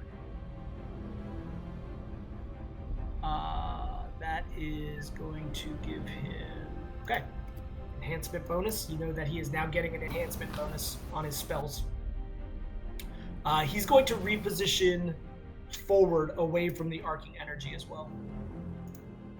Lanray says, I can't... Yeah, what's up? Sorry, I'm just trying to understand this, Jim. Mm-hmm. On Elation, it's saying I should get a +2 to deck. Elation gives you the following changes. You get a +5 to movement on your speed. It gives you a +2 to dex and a +2 to strength. The +2 to dex automatically changes your AC. I guess I don't have the buff applied because none of my stats have changed. It'll be on the side where it says total, not your base stats. No, that's... Oh, yeah. Let me check your buff. Oh, it wasn't triggered for some reason. Now it is. Okay. Yeah, I don't know why. I triggered it on everyone, so it appeared as a buff, but some of them got enabled and some of them didn't. Very strange. Okay, so everyone now has it. Thanks for catching that. Lanray from the back goes, I can't see anything from here. And he's going to rush past and do a hop over this short wall. He's going to attempt a tumble check. GM, before we go forward, Yep. When you applied that elation buff to everybody, you put it for 9 rounds, right? Yes, it would have been automatic based on your level. Okay. So it is showing that it's not yet. So he's going to attempt to do a tumble to avoid attacks of opportunity. So here's the tumble check. She has a pretty decent modifier on. Okay, yeah, that's definitely going to do it. You only needed a 15 to do that. So he tumbles at half speed around these two, making his way back to here. And he just kind of hops over the short wall, all in one motion. And then he fires his arrow at the guy back in this room currently. It's just a single attack. That does strike for 9 points of damage against that guy. Okay, that is Lanray's turn. Vard, what is Vard doing over here? It's very holding action. Okay. So, yep. You want him to hold action until you want him to change position so he's with you, or do you want him to hold action for something specific to happen? He is holding action. Hold on. I forget what the two terms are. It's hold action is like technically he's waiting for something to happen, but otherwise you can just kind of swap his initiative towards you permanently. That's what I mean. He's going to hold action for Medulfer's round. Okay, good. So his initiative I'm just going to put next to yours moving forward. Okay. Updated now. All right. The next up is a being that you guys don't see, so I'm going to kind of hide them. She's going to call out, I don't think I can make it through. I'm surrounded. And she's just going to hold her turn. Next up is Darius. Darius goes, Max, I can't seem to find a path through. I don't like this. We're outnumbered, it seems. He's going to cast Distract Assailant on the person in front of Medulfer. So this has a saving throw to it. Check that saving throw. Okay, he does fail. Did he already fail? No, he just failed. So he is now flat-footed, and everything that comes with flat-footed as well. Just as a reminder, anyone who's flat-footed can't react normally to a situation, so he loses his dex bonus and cannot make attacks of opportunity. Keep that in mind. That is Darius's turn. He says, I'll just hold here next to you, Max. And then finally, this cultist follower back here is going to rush at Lanray, having been shot at. And he is going to take a swing. He did have to move more than 5 feet, so he's only going to get a single attack on Lanray. 24 to strike does strike Lanray. I believe. Just double check. Is that guy in the initiative? Yes. I moved Varg, so the initiative's a little borked, but I'm keeping track of it. It's about to be corrected again now. Okay, so that does actually strike Lanray just barely, hitting him for 12 points of damage. So Lanray is a little bit rough right now. Lastly, it is now Medolfir's turn. So Medolfir, what are you doing?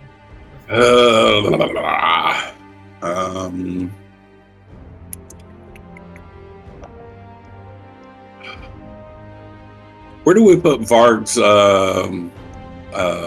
things like assist attack and assist defense? I forgot where we listed those. I think it's in his notes. Let me double check. I moved it to the notes specifically to assist in this match. Oh yeah, it's in the bio. Yeah. Yeah.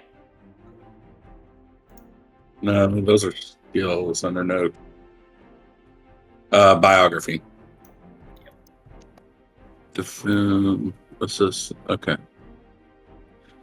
I'm gonna have him do assist attack. Okay. So what's on Medolfir. Yep. And that's just it's an attack at DC 10, right? Okay. Yep. Biography. Yes, this attack roll versus AC 10. Okay, yeah, that's gonna work.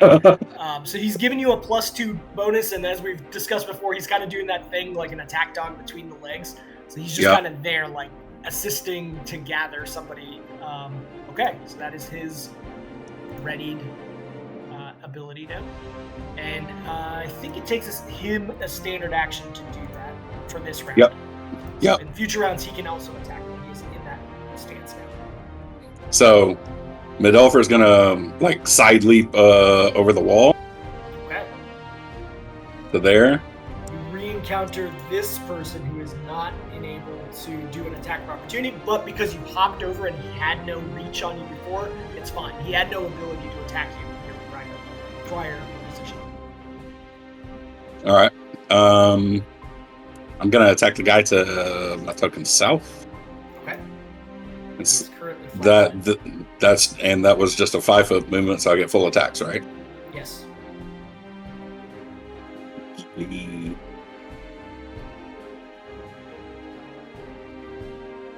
Hold on here, and he's flat-footed. Does that automatically factor in, or do I need to do Flat-footed is just the AC on his side you're hitting. Okay. Yeah. Now, what about Varg's assist attack? Do I need to add the +2 to the attack roll manually? Yes. Add +2 to the attack roll for that.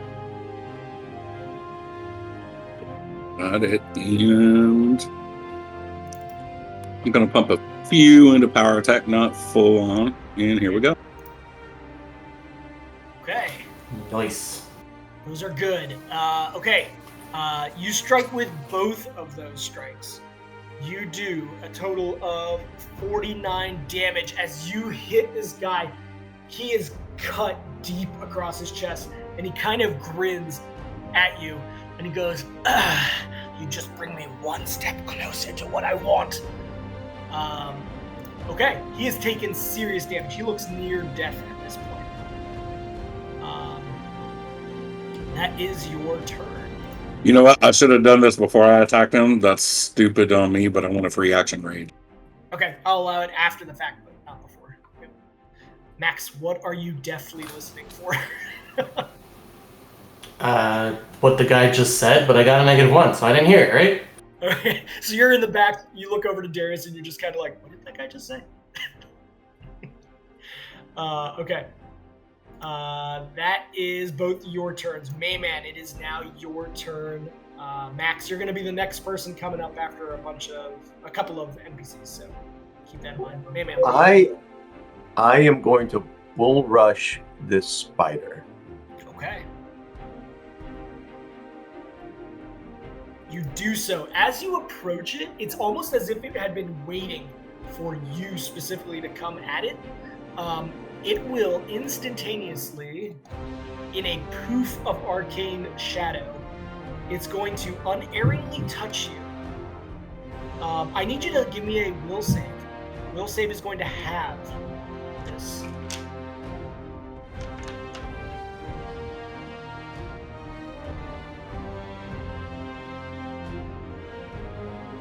Okay, not great.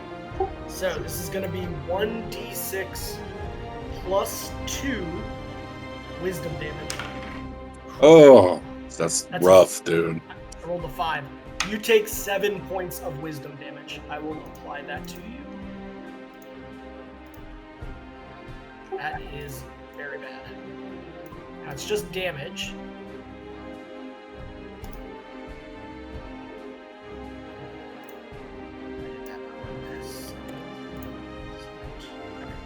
Now it's applied. Okay, you still do have your action ahead of you. The spider immediately erupts into an arcane poof and is gone as soon as you get in range of it. It is no longer in front of you. Don't think I get another action. I think the bull rush was my action. So I don't know how it works if I charge. I will say because you are struck before you actually affect a bull rush, you still have an action in front of you if you wish to take it. You weren't actually able to do a bull rush in that scenario. All right. Well, I will attack the guy in front of me then. Okay, the one who's near death right now.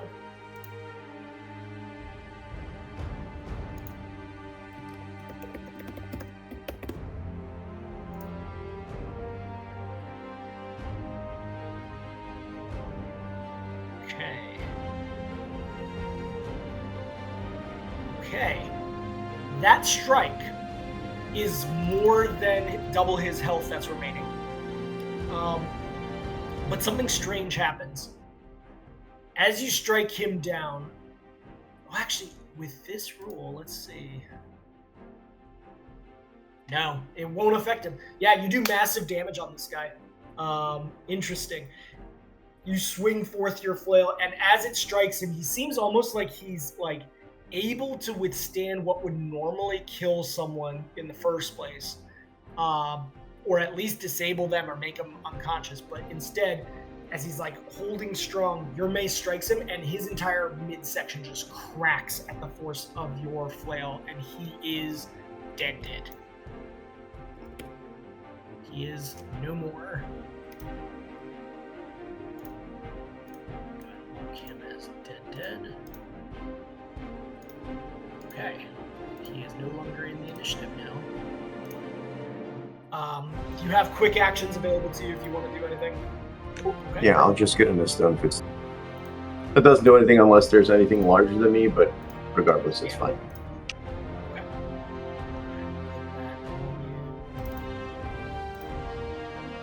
How strange. For whatever reason, when I apply buffs to you, it doesn't automatically enable. I wonder if that's a setting. Okay. Jameson, feeling completely out of the loop here, is going to stay with the magic users. He's going to come up towards where Varg is and just kind of yell out, if I'm going to be useful in this battle, I need more space. He can just barely see out. He's going to cast... He's going to cast just Ray of Frost. At the person right here. There is just the slightest ray line between him and Mayman and Dolphin. There's a little line in between you guys. That is going to be a strike. Let me make sure he has no spell resistance. Nope, doesn't seem to have spell resistance. However, as the frost ray strikes him, he just kind of shrugs off any of the damage that would have happened. It does not seem to go past some sort of elemental shield that he has against it. That is Jameson's turn. Back to the top. This strange-looking fellow in the back. He's going to rush forth and try to jump over this arcing energy that's happening in the room. Or rather, tumble. So let me do a tumble check for him. Fail. Actually, you know what? He's not going to do that. I take that back. He is going to shoot a spell.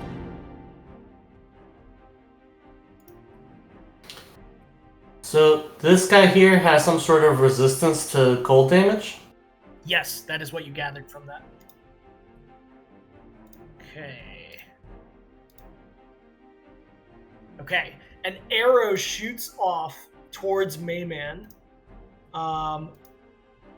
This arrow is going to do... hold on. It's going to do will damage or wisdom damage, I know. Of course. It does... No, I'm right. I mean, you are struck by this arrow that is familiar to you. It's almost like a shadowy element that strikes you. It does 6 points of non-lethal damage to you. And he yells out, "Restrain the one from our plane. He might be useful to the Lord." That is his turn. He's going to hold his movement. He's just going to hold that location. Max, you do hear that. He yells it loud enough so that everyone can hear. What are you doing?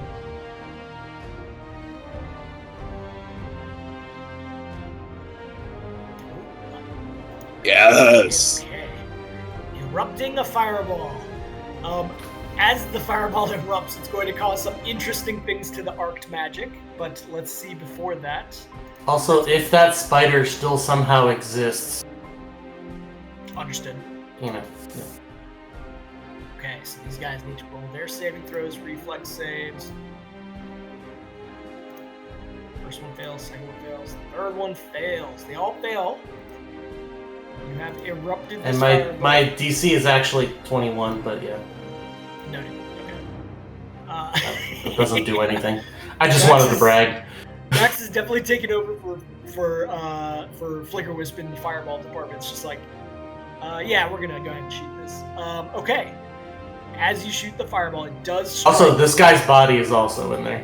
Just, you know. Yes, he is gone, like erupted into ash at this point. Let's see.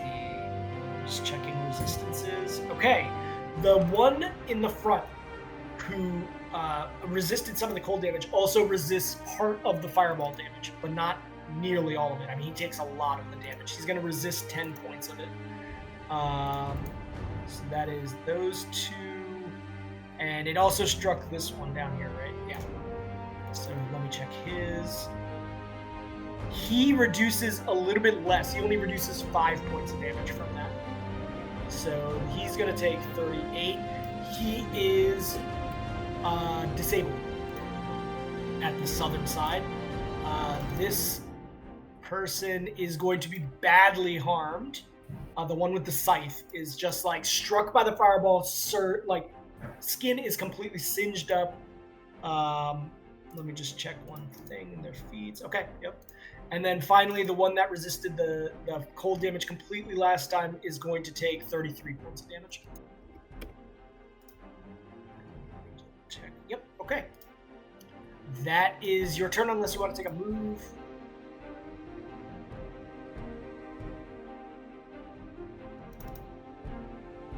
What you want to do? Yeah, I just stepped behind Landry. Okay. Let me just add disable to this one before I forget. Okay, so the one with the spikes coming out of his head and almost ghostly white skin is now disabled at the south. That is your turn, Max. This, now what you observe to be a cultist follower, similar to the ones that you kind of fought in the lair previously, is going to, regardless of being hurt, going to surge at Mayman with a charge attack, and is going to just a double charge, power attack with this scythe, swing forward at you, Mayman. For a 19, does that strike? My AC is 19.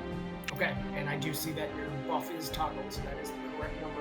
You take 19 points of damage as this scythe cuts through whatever barriers of your armor are not covering your entire body here. That is her turn. Adjacent to you, Midolfir, this cultist follower who's a little bit bulkier. You see scabs all over their face. They are going to do a full attack with their heavy flail against you.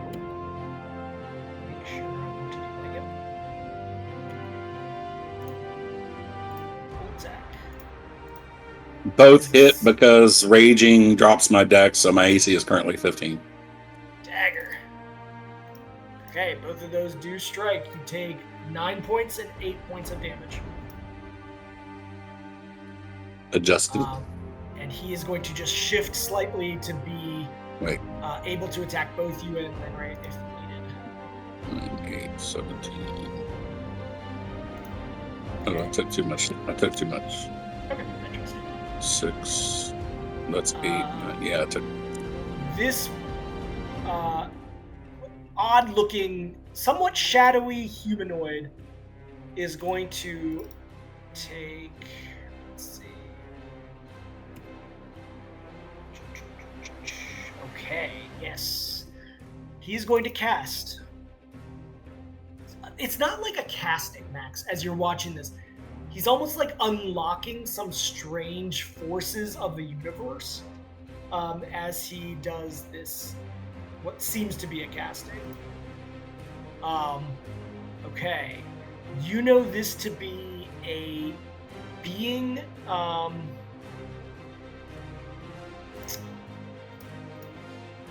this is a being who's drawing divine capabilities inertly within themselves. Kind of like a warlock, maybe not a warlock, something else. You believe these people are named favored souls.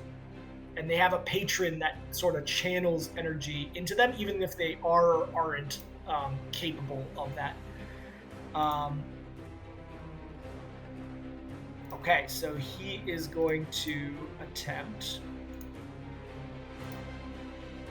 or he is going to cast this spell.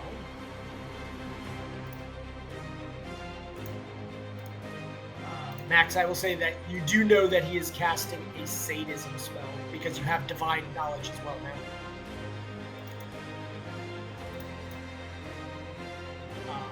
You have heard about that. It is like a spell that impacts people that he takes damage to.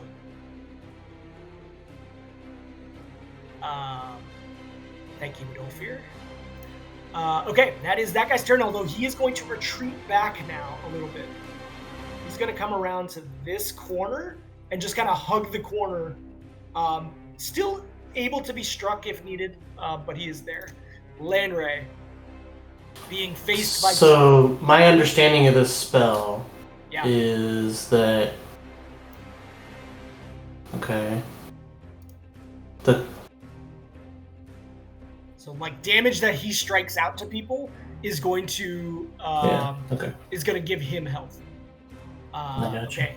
Lanray is going to do a full attack with his short bow after taking a 5-foot step away from these cultists. He's going to divvy it out, most likely. He's going to start with one that he's been fighting on top of the stairs. He shoots off. Wow, that damage is super low.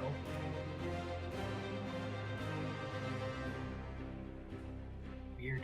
Yeah, usually rolls so much better damage. I wonder what happened there. Is he not getting any bonuses on damage itself? Because that's what it's looking like. Yep. Well, it's just taking the straight. It's just the 1d6. That's all it's being rolled. He doesn't get any like skill point bonus, skill modifier bonus to the damage. I see what happened. I rolled the wrong thing. That's an old item that he has. It's actually a longbow. I don't know what the heck happened there. Okay, let me fix that. It just was the wrong item. That's the correct. Not as good of a roll though. The first one does fail to strike. The second one also fails to strike, unfortunately. That is his turn. Okay. Somebody from back in the room is still yelling, I'll come towards you, I think. And some actions are happening. Let me roll a tumble check real quick. Good tumble check. 18 natural. Comes across, and now you do see this person tumbling into this space using their full action to stand next to this shadow initiate back here who is disabled. That is their turn. Darius in the back is going to cast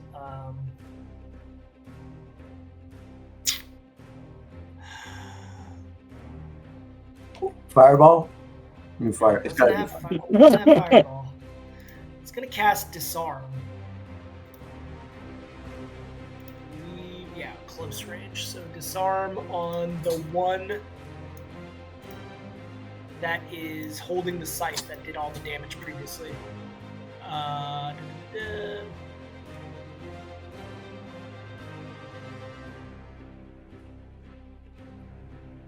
Let's see. Against the holding, the creature does not get an attack of opportunity. You and the target then make opposed attack bonuses. Okay, to try to. So it's charisma for him though. So let me just roll an attack bonus. But I'm going to add his. Jesus, you rolled 18. I did not expect Nice. that. So, and that is plus 3 on top of that instead of 0 for the modifier. Or the +1, so he gets another 2. So it's 26, and that is opposed by this one's attack. Okay. Nice. Able, with this force, to knock the scythe out. The scythe rolls under the arcane magic back here. This being is now disarmed. Darius has a 12 strength. No. He rolled an 18, and then he gets to use his charisma in lieu of strength. Yeah. So So he's got a 12 in strength normally. Yes. Yeah. He does have a 12 in strength. Okay. Sorry, I thought you meant bonus. Okay. That is his turn. Yeah, he's beefier. Darius is not as skinny as you, Max. I mean, not all mages are skinny boys. The cultist follower is going to come down the stairs now and with the high ground attack Lanray with a full attack with high ground. Okay, both of those miss. Damn, I forgot Lanray has a 22 AC. As this Nice. guy swings the flail, it smashes against this kind of wooden door right here. It swings over his head. Lanray is able to just duck around each one of the slow flail swings. Medolfir, it's back to you. Mayman, you're going to be up next. What are you doing, Medolfir? She is so like she's actually not holding her weapon anymore, right? The Correct. one that. Okay. I don't have another image for her to remove the weapon. All right. So Varg and I are going on same round. Yes. Oh, and Um, Varg would have moved with you, so he's right behind you, essentially. Okay. He's between your legs. Is how Yep. you treat Yep. it. All right. Then in that case, I'm gonna 5-foot step, and I'm gonna have Varg. So does that replace Varg's like attack? No, Movement as or- we said, the stance on the first attempt does, but now he is able to attack on top of you. It was only for the first round that it All right. replaced it. Yep. 23 to hit. 23 to hit does hit, causing 7 points of damage. Okay. Trip attempt. Okay, yeah, go for it. Do the strength check. You gotta beat a 15. Come on, Varg. Where is it? Oh, there we go. Okay, yeah, the trip doesn't work as this kind of stocky cultist is not tripped. What are you doing now? Oh, he's getting some full attacks in his face. Okay. Yep, you only took a 5-foot step, so you get full attack. Oh Okay, my that god. first one, as you're trying to learn how to, maneuver with Varg biting out from your crotch. The second one does strike, however, for 32 points of damage. He's looking rough, but he is not, he's not near death or anything. That is both you and Varg's turns. Mayman, it is your turn. You have a little bit more space in the room now. What are you doing? All right, I'm gonna walk 5 feet.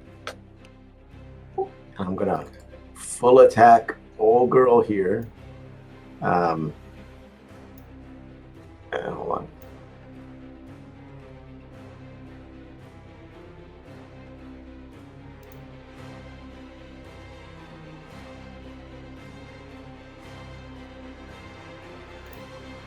And Max, you're going to be the next person to act after this scene. Okay, 17 to strike. Does not strike, even though she doesn't have her sight anymore. She's quick on her feet. She's able to miss that flail swing. The 16 also misses. I think that's your turn, unfortunately. Yep, I'm done. Okay. Jameson from the back says, "Thank you for the space." He's going to. Does he have a? Let me see. He has a quarterstaff, but yeah, we're not going to use that. Let's use another spell. Oh, he says, "For diving deeper in here, I'll hold some of my more powerful spells," and he does. He's going to do Raging Flame.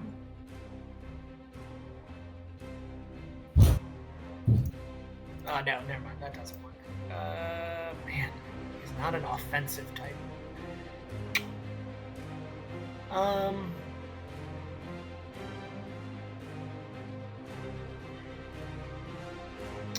He's gonna launch item. He's gonna take that scythe and he's gonna fling it even further behind. Oh, it has to be touch. Shoot. All right, he's gonna just attack them. He's gonna come down the stairs next to Mayman and swing his quarterstaff. That's not gonna work. He has a pretty bad bab. He swings his quarterstaff at the disarmed cultist and misses. And he kind of yells out, "Sorry." And then just takes his position. The being at the south end is going to cast. He's not casting something. Again, he's like pulling the forces of the shadow plane as he does this. He is going to do.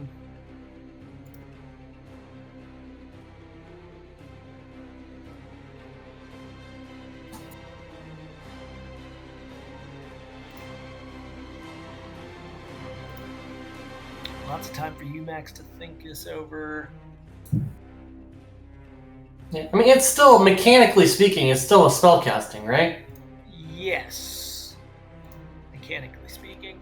Okay, he's just going to hold his position, actually. So he's holding his action for something. He's disabled, though, right? This Yes, is he is disabled. Yeah. So what's he doing? Holding action and he's just kind of calling over Yeah, the other person But to bring him. Okay, I did a spellcraft check on what the guy's doing. Can I He's tell not what doing he's anything. doing? He's not. He's just. He's holding his cast. action. He's not casting. He's not casting. Nope.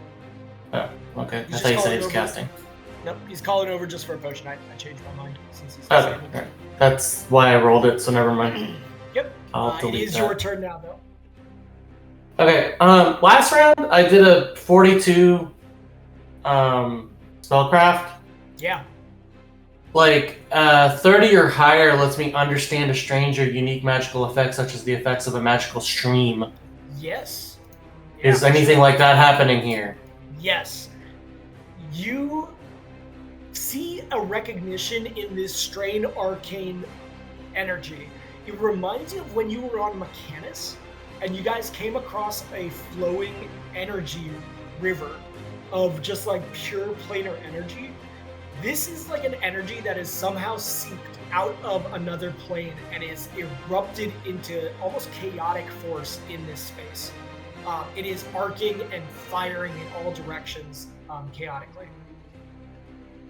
So you know that the only ways that happens is cracks between the planes or some sort of planar magic that has like pulled those forces out of another, is your understanding. What else are you doing for your turn, though? So I cast a fireball before, Yes. and it was covering a large area that has this magical effect on it. Yes. What were the effects? effects of that on that? When you cast the fireball, the the strange planar energy kind of arced around these globe of fire that erupted and then returned back into this stream. And you see that there's kind of like focal points that it's coming from. It's coming from kind of this location. There's a focus that's happening in the center here. Did the fireballs seem to bolster these energy streams or damage them somehow? It temporarily rerouted them, but it did not seem to affect damage or affect their existence here. No, they're still as powerful as they were. And steady. They don't seem like they're going to end anytime soon. Okay. I'm gonna look over Jameson's head and kind of almost from my perspective to the left, but on the map to the right of that focal point. I'm going to, not to the other, the intersection point that's right in front of the stairs. I'm going to cast another fireball. This one's not that great. The previous one was like a whole bunch of 5s and 6s, but yeah. Clearly, you have gone to the Flickerwist School of Wizardry. Oh, man. Okay, let me roll their saving throws real quick. So, rolling. Okay. Let's see, my DC is 21, so that guy still passes, yeah. Yeah. 3 of them fail, taking 28. So let's see what happens here. The one who has been disarmed is disabled. Actually, you know what? With that damage, they are also mass damage killed. So the fire erupts on top of this woman, knocking her down, and just the amount of damage that occurs is enough to kill her. I mean, if the guy is at 0, doesn't even 1 damage count as a mass damage? Oh, no, this was different. This was the girl in front of me, not the guy. The girl, yeah. Oh, okay. Yeah. So we're getting around to him. I thought you were talking about the disabled guy first. The disabled guy is at 0, and with that damage, he will also die regardless. Yeah, it would have been mass damage also, but he dies because it's 28 points of damage. So he is also dead. Lastly, this new cultist follower who just entered into the realm is also takes full damage of 28 points as she kind of screams out in pain from the fireball, but she is still alive. Lastly, the favored blade does succeed, having the damage. And then on top of that, he has resistance. So he takes, 14 points is what it's half to, and then 10 points of resistance, so he takes only 4 points of damage. Okay. Max, you have a movement if you wish to take it.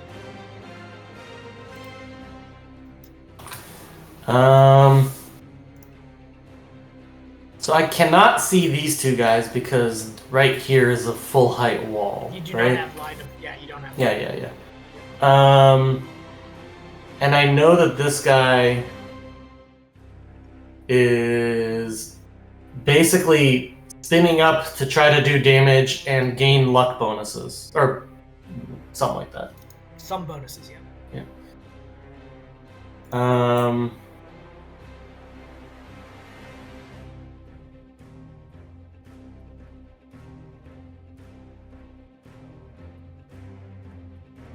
Yeah, I'm just gonna move forward a little bit to maybe give Darius a better line of sight out to there. But yeah, that's the end of my turn.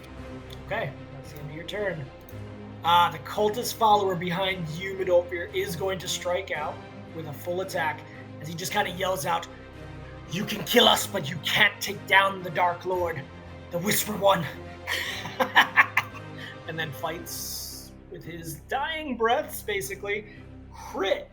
Jesus Christ. Does confirm as he seems almost like this energy coming through him. He's being channeled forth. He does 26 points of damage, which is reduced to 24, and 13, which is reduced to 11. So a total of 35 points of damage against you. And he just kind of gives you like a middle finger. the favored blade, who had cast Sadism Max last round, is going to now cast Flame Strike. Why is Jameson red bordered for us now? Oh, he should.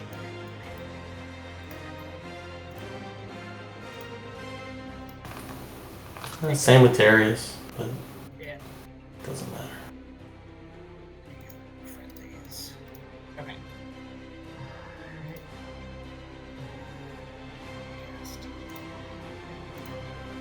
Okay, that is going to affect. Okay.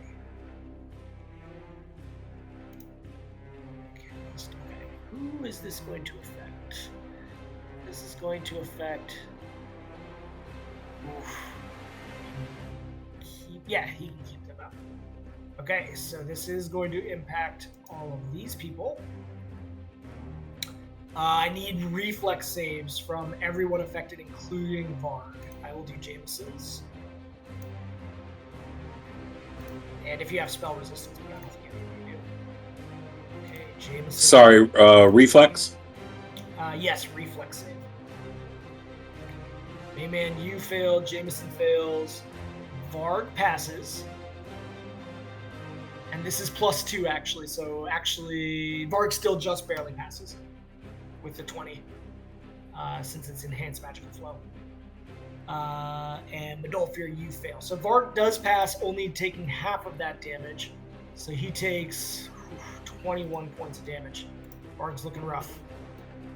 The rest of you take 42 points of damage, I believe. Did anybody else pass?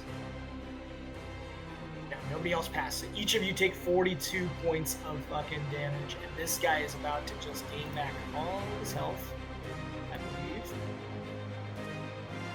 So we have a new problem.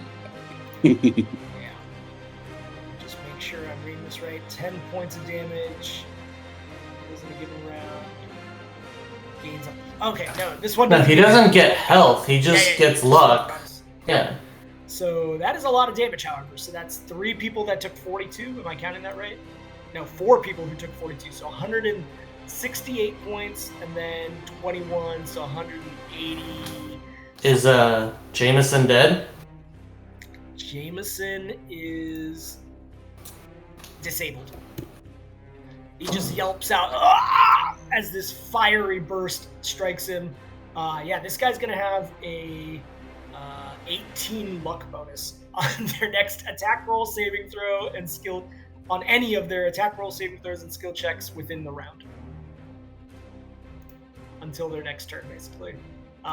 So pretty super powered, and just chuckling at this point. Like, Lanray is going to do a step around what just erupted as a flame. Let me delete that. And just kind of like looks back and says, God, are you guys okay? A little bit of survivor's guilt as he kind of fires off all of his arrows at that guy now, who is clearly the one that needs focus. Point blank, obviously. Yes, point blank. And he's going to do many shot. And point blank.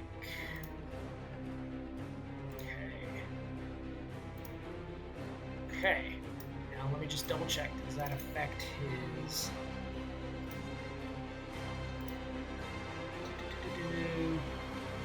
attack roll, saving throws, and skill checks? Has nothing to do with AC. So the first one does strike for 6 points of damage. That still seems so low. I feel like he was hitting with more damage before. Like, It's not adding. Let's see, 3. It's only he rolled a 3 on his damage. Yeah. Some bad rolls, I think. Enhancement +1 and feat +1. no, but what I'm saying is like, even if let's say it was an 8, Yeah. right? Then he would have got a 10 damage there, right? I feel, and that would be the maximum. I feel like I've seen him do more than 10 damage. It's not adding a sub attack. So for whatever reason, it's rolling 1d8 twice. I don't know why, but it's giving him a +2 to the 3, and then whatever that sub attack is, it's That's his many shot.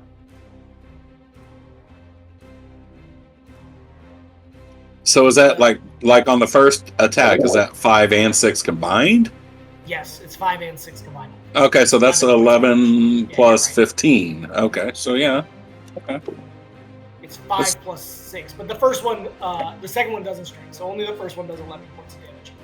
So I'll add that. Okay. That is his turn. I don't know what I'm doing differently, but I think I'm doing everything right. It's the same macro he uses. Okay. Cultist follower at the bottom, who's like basically left alone, is going to just yell out, "I can't help here. He's dead. I'm going to leave." And she runs out of the hallway at full speed, 4 sprint. She is no longer seen. She went map west. She went map south through a hallway that leaves this space. You no longer see her through the darkness. That is her turn gone. I will move her. Darius is up. Darius yells out, finally some space to work with. He kind of crams into this edge right here next to you, Max, and is going to fire off. He says, I'm going to hold my turn to see if Modolfir and Mayman can take care of the rest. And he's just going to hold his... He has turn. no offensive spells? He does, but he's worried to use them right now. He's going to say, with them retreating, maybe we should hold off if we're going to go any deeper. He's going to just hold. He might cast it if this guy does something. He's basically holding on this guy's action. The cultist follower is going to continue to pursue Lanray. He's going to step up, now within Modolfir's range as well. Does he get an attack of opportunity moving into that square? No, it's a 5-foot step, and you didn't have an attack on him before. No, yeah. He's going to take a full attack on Lanray. He's going to do a power attack. Okay, both of those fail, and he kind of like just smashes the ground at his feet, missing him with the power attack. Modolfir, it is your turn with Mayman up next. What are you doing? So is my dealie, is it automatic now, or do I do a will save still? Oh, shit, yeah. I am only in temporary HP right now. Give me a will save. I didn't realize that because you have 17, but yeah, that is your temporary. Because you're a beefy boy. Okay, that's not great. Okay. You all notice that Modolfir takes on a frenzied state. So I'm gonna RP this. I'm gonna RP this for this round anyway, by saying I was already concentrating on a target. That's the target I would continue to concentrate on this round. I would agree. The ones that are striking you are your most immediate dangers. I will say that Varg is going to have more trouble now with his assist attack. I will make him roll an attack check each time now because you are so chaotic and frenzied. So roll his attack check with yours if you're attacking to see if you get the +2. I'm going to roll his attack check for the thing. RP flavor-wise, would he sense the change right now, though? Mm-hmm. Does he know there's a yeah, he's kind of like yelping to the others, almost like a dog who senses diabetes in an odor, or like a stroke happening. Like he's just kind of yelping around, trying to get their attention. And he's been with me. Our link's strong enough. He knows this is a bad thing, right? So, yep, he knows. Could I RP him as like, oh shit, it's time to get away from him? Yeah, I'll leave it up to you. Is he getting away from him, or is he continuing to try to help with the attacks? No, Varg realizes it's getaway time. It's getaway time. Okay. And move forward where you want.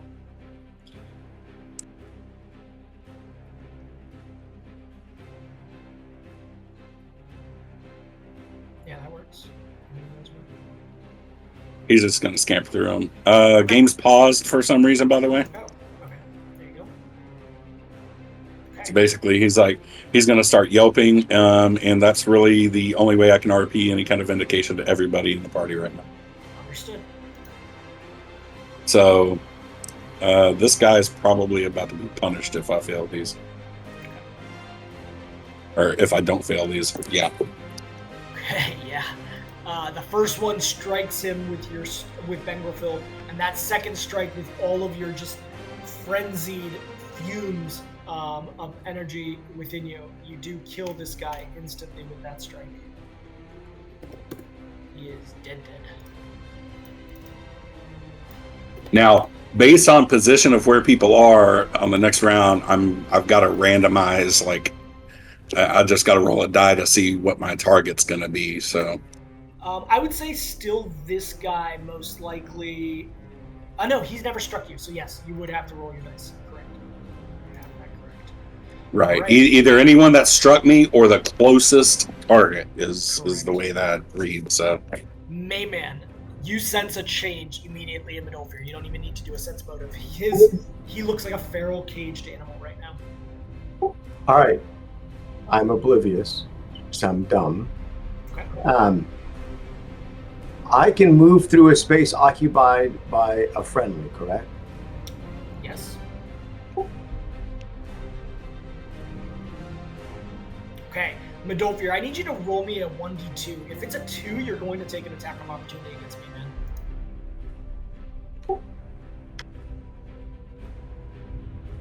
man. God damn. Okay. Yeah, I get one from him and I get one from the other guy. Yep. So, Midolfir, go ahead. Sorry, dude. Okay. Shit. That is massive damage. I'm sensing a pattern, Monofir. Before you move, because this would happen here, Midolfir downs you. Yeah, I think I'm dead. You are dead right now.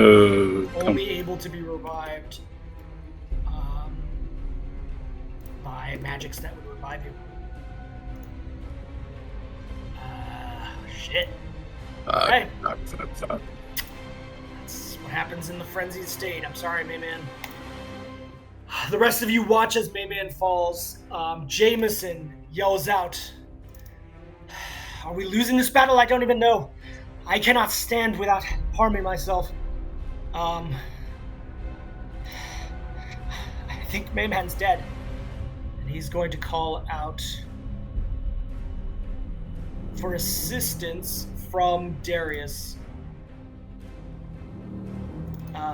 Darius, Jesus. Okay. Yeah, Jameson's turn is skipped here. Max, what are you doing? You also are not in good shape, and Midolfir has just gone into a state that you recognize. What are you doing? What's I forget. What's the action economy for a potion to give to someone else? I allow you to do a feed to someone else and hand over in one standard action. So that would be fine. Well, that's not going to happen. Also, there's no way I'm getting to Jameson. The hallway's blocked anyway. No, you could get around friendlies in this hallway. So you could. Yeah, but I'm not gonna go down here and then use my standard action to feed him when my health is like this, and I'll be right in front of this guy. That makes no sense. So just go on the stairs. Yeah, you could go on the stairs. No, Varg is there. Vargas. No, but standard action, like, if I use my standard action, this guy just gets an extra turn. Like, there's no... Okay.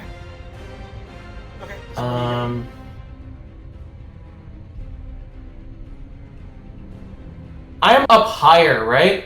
You are. You have... Yep. Do I have line of sight to this guy? I will say yes, you do. You get line of action and all that. And... he's 35 feet from me? He is, yep.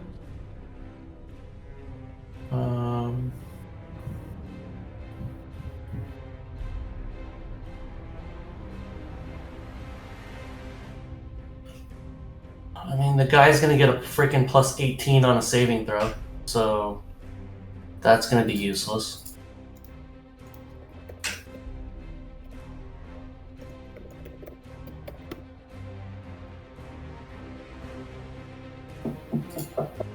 Hold on. Yep. Sure you make great actions here. Man, Landrain's gonna be so confused when he gets back. I guess I'm just going to do a fireball and he'll take half damage. I mean, I don't have anything else. Okay. So, I don't know. It's... what happened? Come on. I don't think there's a way to target anybody else other than him without affecting Landrain.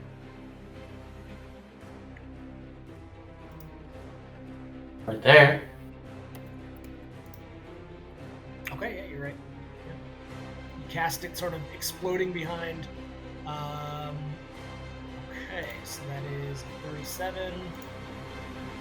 If they don't reflex save, so let's see. Both fail, so they would take. Well, 37 points of no. damage. Favorite Soul has an additional bonus on saving throws. Ah, you're right. Thank you. The cultist follower, regardless, does take the full damage. He is looking rough, near death.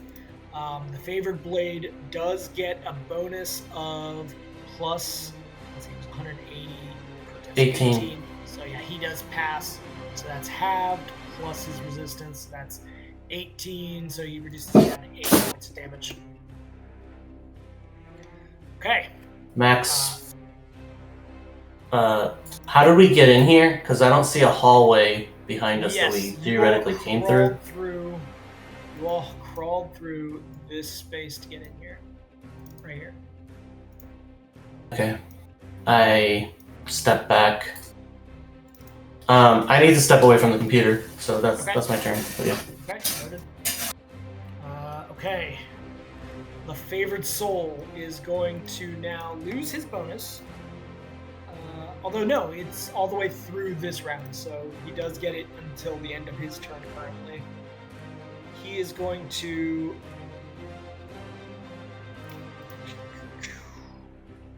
Oh man, this is rough.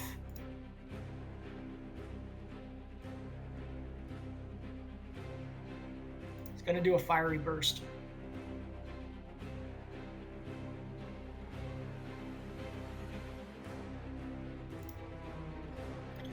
Gonna center it on Jameson.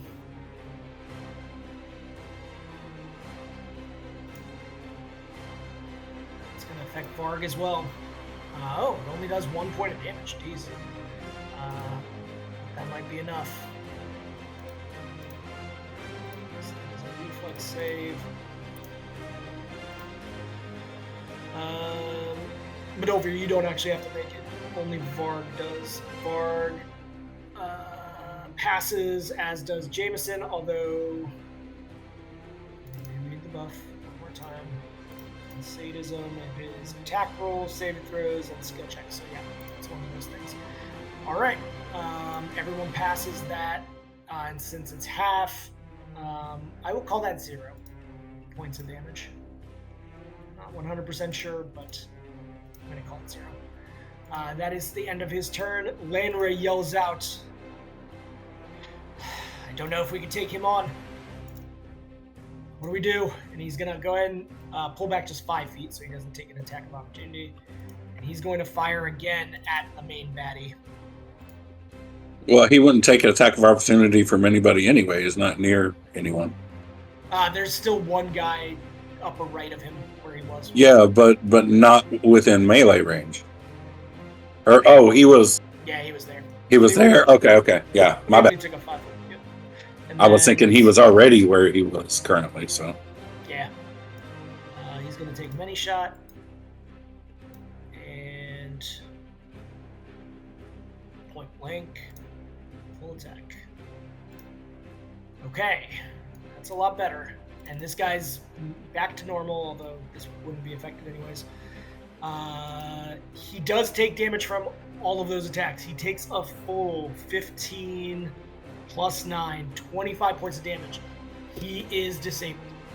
He's currently in a disabled state. after Lanray's turn. Just drag that across. Okay. Oh, wrong guy.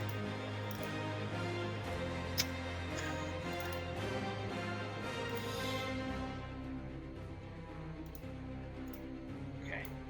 So he's going to have trouble doing certain kinds of actions, obviously. Just check one thing. Yep. Okay. That is Lanray's turn.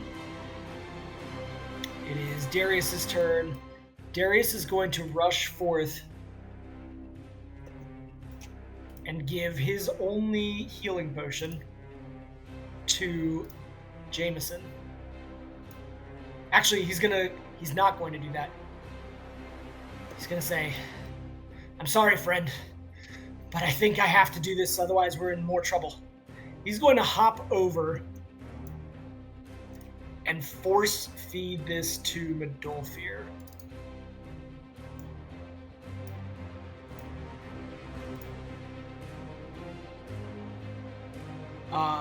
Medolfir, I'm going to say you do get to take an attack of opportunity again if you see this as a foe. I need you to roll a 1d2. I mean, I see everything as a foe right now. Yep, I know, I get it, but attacks of opportunity, you have limited amounts of them, so... Oh, do you even have an attack of opportunity left after you hit Mayman? No, because I don't Okay. I don't have improved or anything, so I only Yeah. have the one. So your reaction was taken up by doing that. He's able to feed this potion to you regardless. You are going to get, let's see, it's a cure light wounds. So that is that 1d8 plus 3, I believe. I don't know why all of a sudden I'm at max 179, 47 health. I didn't do anything like that. My max hit point is ridiculous. Oh, is that from Enraged? That's from the Or frenzy. I mean, Frenzied. Oh, Yeah, Jesus it's still Christ. temporary, yeah. But that will come down theoretically if this works. So inventory potion is 1d8 plus 3. So here comes the 1d8. Yeah, I don't think that's even going to be enough anyway to get me back to non-temporary. I just rolled an 8, so you do get 11 points of health back. Do some math for me. Yeah, I don't even know what my max is with that new cowl because it adjusted my constitution. So can we temporarily remove both my rage? Oh, Yep. So what are you at? You are positive now. yeah. Okay, so But- the frenzy state does come down. Does it? Okay. Yes. You are still enraged. Okay. But the frenzy is now off. You come to your senses a little bit, Medolfir, as he force feeds this potion down your mouth. That is his turn. The cultist follower is going to come forward and strike for Darius. Full attack. And he is going to strike a critical, and in this last moment... No, Darius is actually kind of beefy, so he takes 39 points of damage in this effort. He is looking rough, but he is still standing. He's got that second attack still hits him Yes. at 12. Gross. Yeah, that is his AC. He's not good at dodging, but he is beefy. That guy's turn. Medolfir is back to you. You are within your senses somewhat. You see a fallen Mayman. Your sword is covered in his blood. What are you doing?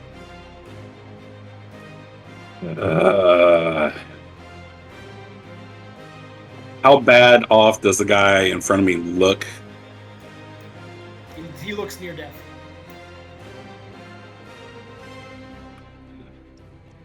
Like, this was his last action, was to try to kill him.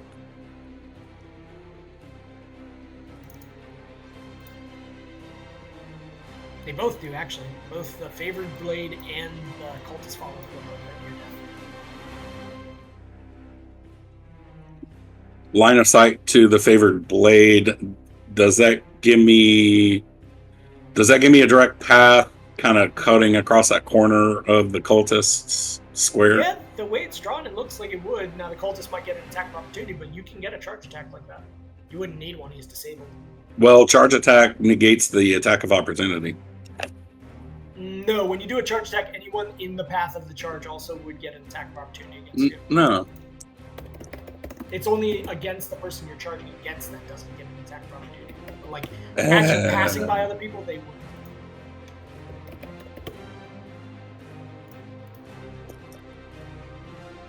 I can't risk Avoid that. doing that? Yeah.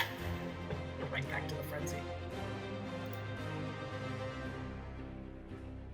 Just hit this guy. Yeah, there is still one right there. Is that what Yep. you're doing? Yep. Okay, yeah. In your anger at the fallen friend next to you, you strike out with such fury that this person is essentially turned into chunks of person.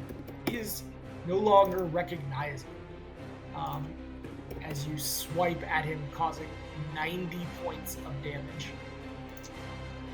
All right. The favored blade. You said he's disabled. He is disabled, yes. Does Var get attack bonuses I need to add for this attack? No, the guy just is disabled, so it's going to be against flat-footed, I believe. Okay, doesn't matter either way. That causes 6 points of damage, and this is now a unconscious and dying person. Okay, change. Dying. That is Varg's turn. As you surmise around you, you see that there is no active beings trying to attack you, only this unconscious being. Jameson yells out, I think I can move out of here slowly if we wish to retreat. What are we doing? Mayman is unfortunately dead. Max, what are you doing? We're still on initiative? You could be because the guy is unconscious, but there's nobody actively attacking you right now. It's more just for timing. What are you doing? Max comes up to here. Okay. What can he see from this corner? Nothing. There's nothing else left in this room other than this arcing magic that's in front of you. Do you see there's a path around it without trying to go through it? But no one's like maintaining it? No. It's almost like it's apparating from nothingness.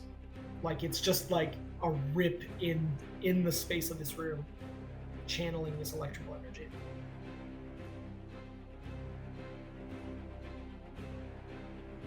Why this has occurred, you have no idea. It seems like even the beings that were in this room were taken by surprise by this erupting energy. So something has happened. Alright. I feed Cure Light Wounds to Darius. Okay. I will roll that. 1d8 plus 1. It's a potion, so it'll be plus 3. Oh no, you're right, plus 1. Plus 1. Okay. You roll Well, 7. no, it's... Okay, hold on. It's 1d8 points of damage plus 1 plus 1 per caster level. Caster level is 1, but it kind of depends on you if the minimal level person made this potion, then yes, it's 1. But yeah, I don't know. Yeah. Up to you. He gains 7 points. Yeah. Okay. That's my standard action, right? Yep. Okay. Can I, if I do like a spellcraft or knowledge arcana, can I gain more information about the situation we're in? Yeah. Okay, so here's my knowledge, and here's my spellcraft. Landry's just gonna go ahead and put this guy out, and coup de grace him. He like stabs him and says, "Fuck you," and this guy is now dead.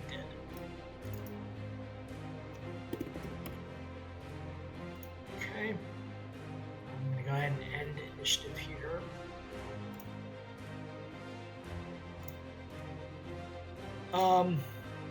Max, you gather that something has ripped in the material plane.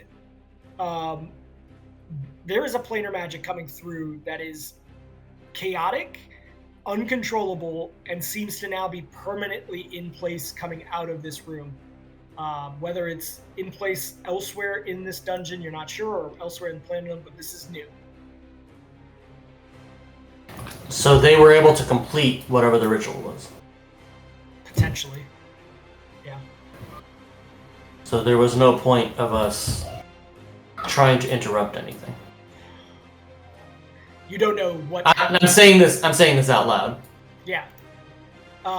Darius kind of looks at you and goes, "Well, perhaps this is a repercussion of something that they also couldn't control." Do I get the sense that either of these other two wizards here have a higher spellcraft or knowledge arcana bonus than me?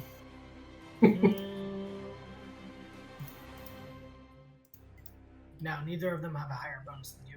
Okay, so then I But your bonus ignore didn't tell everything you- he just said.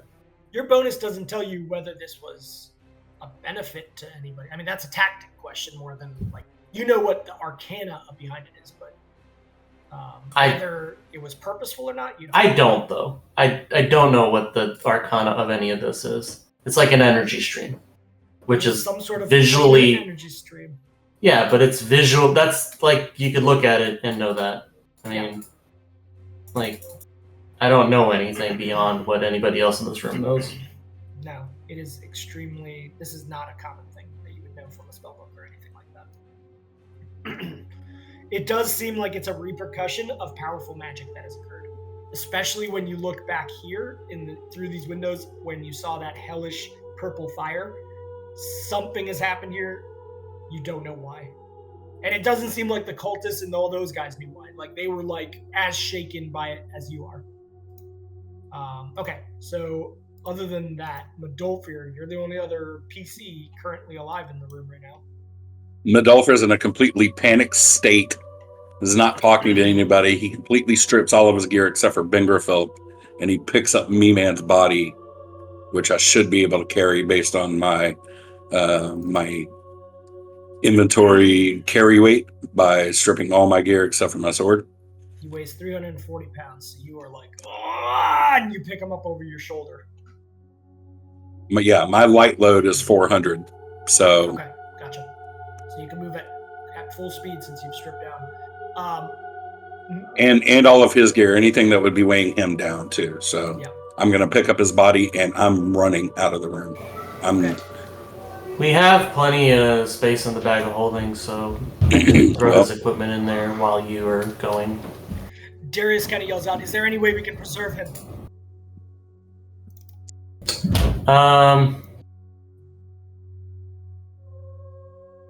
Just to be technical, I would have burned when he did that fiery blast as well. So Yeah, but it was 1 point of damage, so it would not have charred your remains. We have to get him to someone who can revive him. Let me see, hold on. I have one scroll of gentle repose. Okay. I'll use it. Okay. Let me just. Can you actually click it so I can see how long that will last? I think it's days based on caster level. The scrolls don't have the spell headers on them, so I don't. This is a scroll. I don't know. Gentle repose, I believe, is per day, so that would be 3 days. Yeah, 1 day per level, so it's 3 days is the minimum that would be on. It might last longer. You don't know. Okay, he is currently got gentle repose on him. Medolfir has picked him up and has burst out of the room. And Well, no, Darius and I made this. I didn't buy it. I made it, so. Oh, so what's your caster level when you made it, you think? Well, the scroll says 3rd, and that's probably what I did in order to save money. Fair. Okay, so it will last for 3 days. Jameson and Darius both bolt out of the room, as does Lanray. We need to get out of here and get him to someone who can help, or at least find something that can help. Medolfir is like completely panicked right now because, you know, It's happened again. it's happened again. Oh God. Medolfir's single like thought going through him is he's taking him to the temple. Okay. The only place he knows where there's clerics potentially at. Yeah. Okay. Max is gonna loot the bodies. Okay. Max, some of the bodies have been completely charred. You do find a few things. I will OOS that to you. I mean, from equipment doesn't char at the same rate as Yeah. flesh. The cultists basically were just like meat bags things. But yes, the favored. Oh, okay. Now, are you going across this arcane magic to go towards this shadow initiate and check? No, I'm gonna go around. Okay, but even going around, the arcane magic is chaotic, so you could take damage. Are you still gonna go over there? No, but I have Mage Hand. Okay, fair. Then I will allow you to use your Mage Hand. Go ahead and use it so it's off your list. And you do kind of pilfer his body as well as the favored blade with that. Okay, so we will probably close session here on this chaos that has incurred. Finry / Mayman, your character is currently dead. Something that you're, I guess, used to. I will say that Darius and Jameson... That's a low blow, man. I'm sorry. What the heck? Darius and Jameson both yell out, if something has happened at the temple, we may face dangers there as well. Is there anywhere else in the city that we can look to find anything that might be able to revivify him? So I'll leave that out to you guys. Max, maybe? Yeah, sorry, but Ulfir, it's a little bit too soon with the Finry. Hey, Finry might still... You know, it's funny, for both kind of instances, I don't know if there were things I would have done differently. Like, everything individually made sense.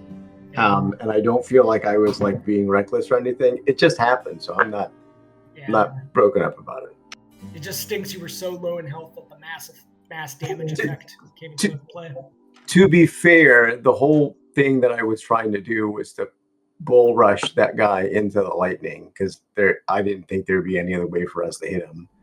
Yeah. So I needed to get away from Adolfir anyways, but I didn't. To back up your thought, like when that spider appeared, I was looking for through my spells also for spells that could push someone, because I wanted to push the spider into that arc.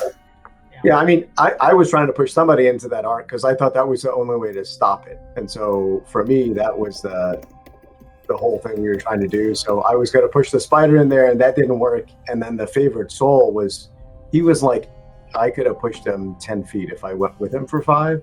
And I could have gotten him and that would have been fun to see what would happen to him. But are any of these favored soul, or not favored soul, any of these meatbag bodies still intact? A couple of them are that were late in the match, so like this one. And they don't have any equipment, right? Like their weapon, their flail that he had, and the scythe is still laying across the room. I say we should try throwing one of these bodies into that arc, see what happens. Oh, okay. You want to do that? Yeah, from a distance, not from like... So like one person gets like the top of the body, arms, and the other person gets the legs, and then we swing them back and forth enough to get the momentum, and then throw them into the arc. As you're doing this, Modolfir has said he is running out of the room. Are you guys trying to convince him not to run out of the room? Or are you just allowing him to leave the room? So honestly, he's probably the only one that can really safely pick up somebody and toss them to that level of strength. Like without getting close to the arc of magic also. Okay, here's what I'll do. We line up the body, and then I use the Ring of Ram to pull like a billiard this thing in. Okay, that works. As the body enters into this stream of planar energy, you see an electric arcing chaotic force enwrap the body, and it stays in that stream. It doesn't like immediately disintegrate, but it's like roasting it like into meat basically, until eventually the flesh starts to come off of it after like 30 seconds or so. So it's causing some serious damage, but it's not like instant death. And its flesh is turning, you can see as its flesh gets struck by it, it almost turns into like a shadowy wisp, sloughing and evaporating off of it. Do I get the sense that this is a transport mechanism? No, you don't believe it's a transport mechanism. Okay, beyond the visuals of like this is what's physically happening to the object we threw in there. Is there anything else I can glean from this science? No, other than it looks to be chaotic energy, and it's seemingly turning flesh into shadow. Now, one thing in context that you gathered was that the Shadow Initiate yelled out towards Mayman, who is from the Shadow Plane, something about the one from our plane, implying that they are from the Shadow Plane. Why they are here, no idea.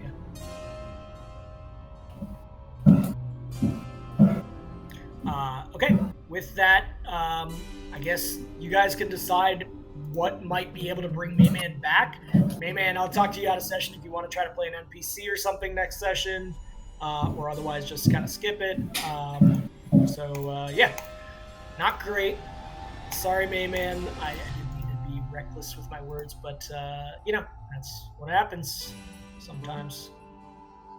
So that wasn't meant in a serious tone, GM. I was just playing. Yeah. Oh. Yep. All right, guys. Good session. We'll see what the fallout is next time. Lanray's going to be like, didn't Lanray miss the last time somebody died also? Am I crazy? Yeah, this is all his fault. I think he wasn't there for the Shadowwave battle too, and that's when Finry died. Thanks, Lanray. Man, all right. Everybody send Lanray a hate message. All right, guys. Good session. Have a good rest of your weekend. All right, man. You too.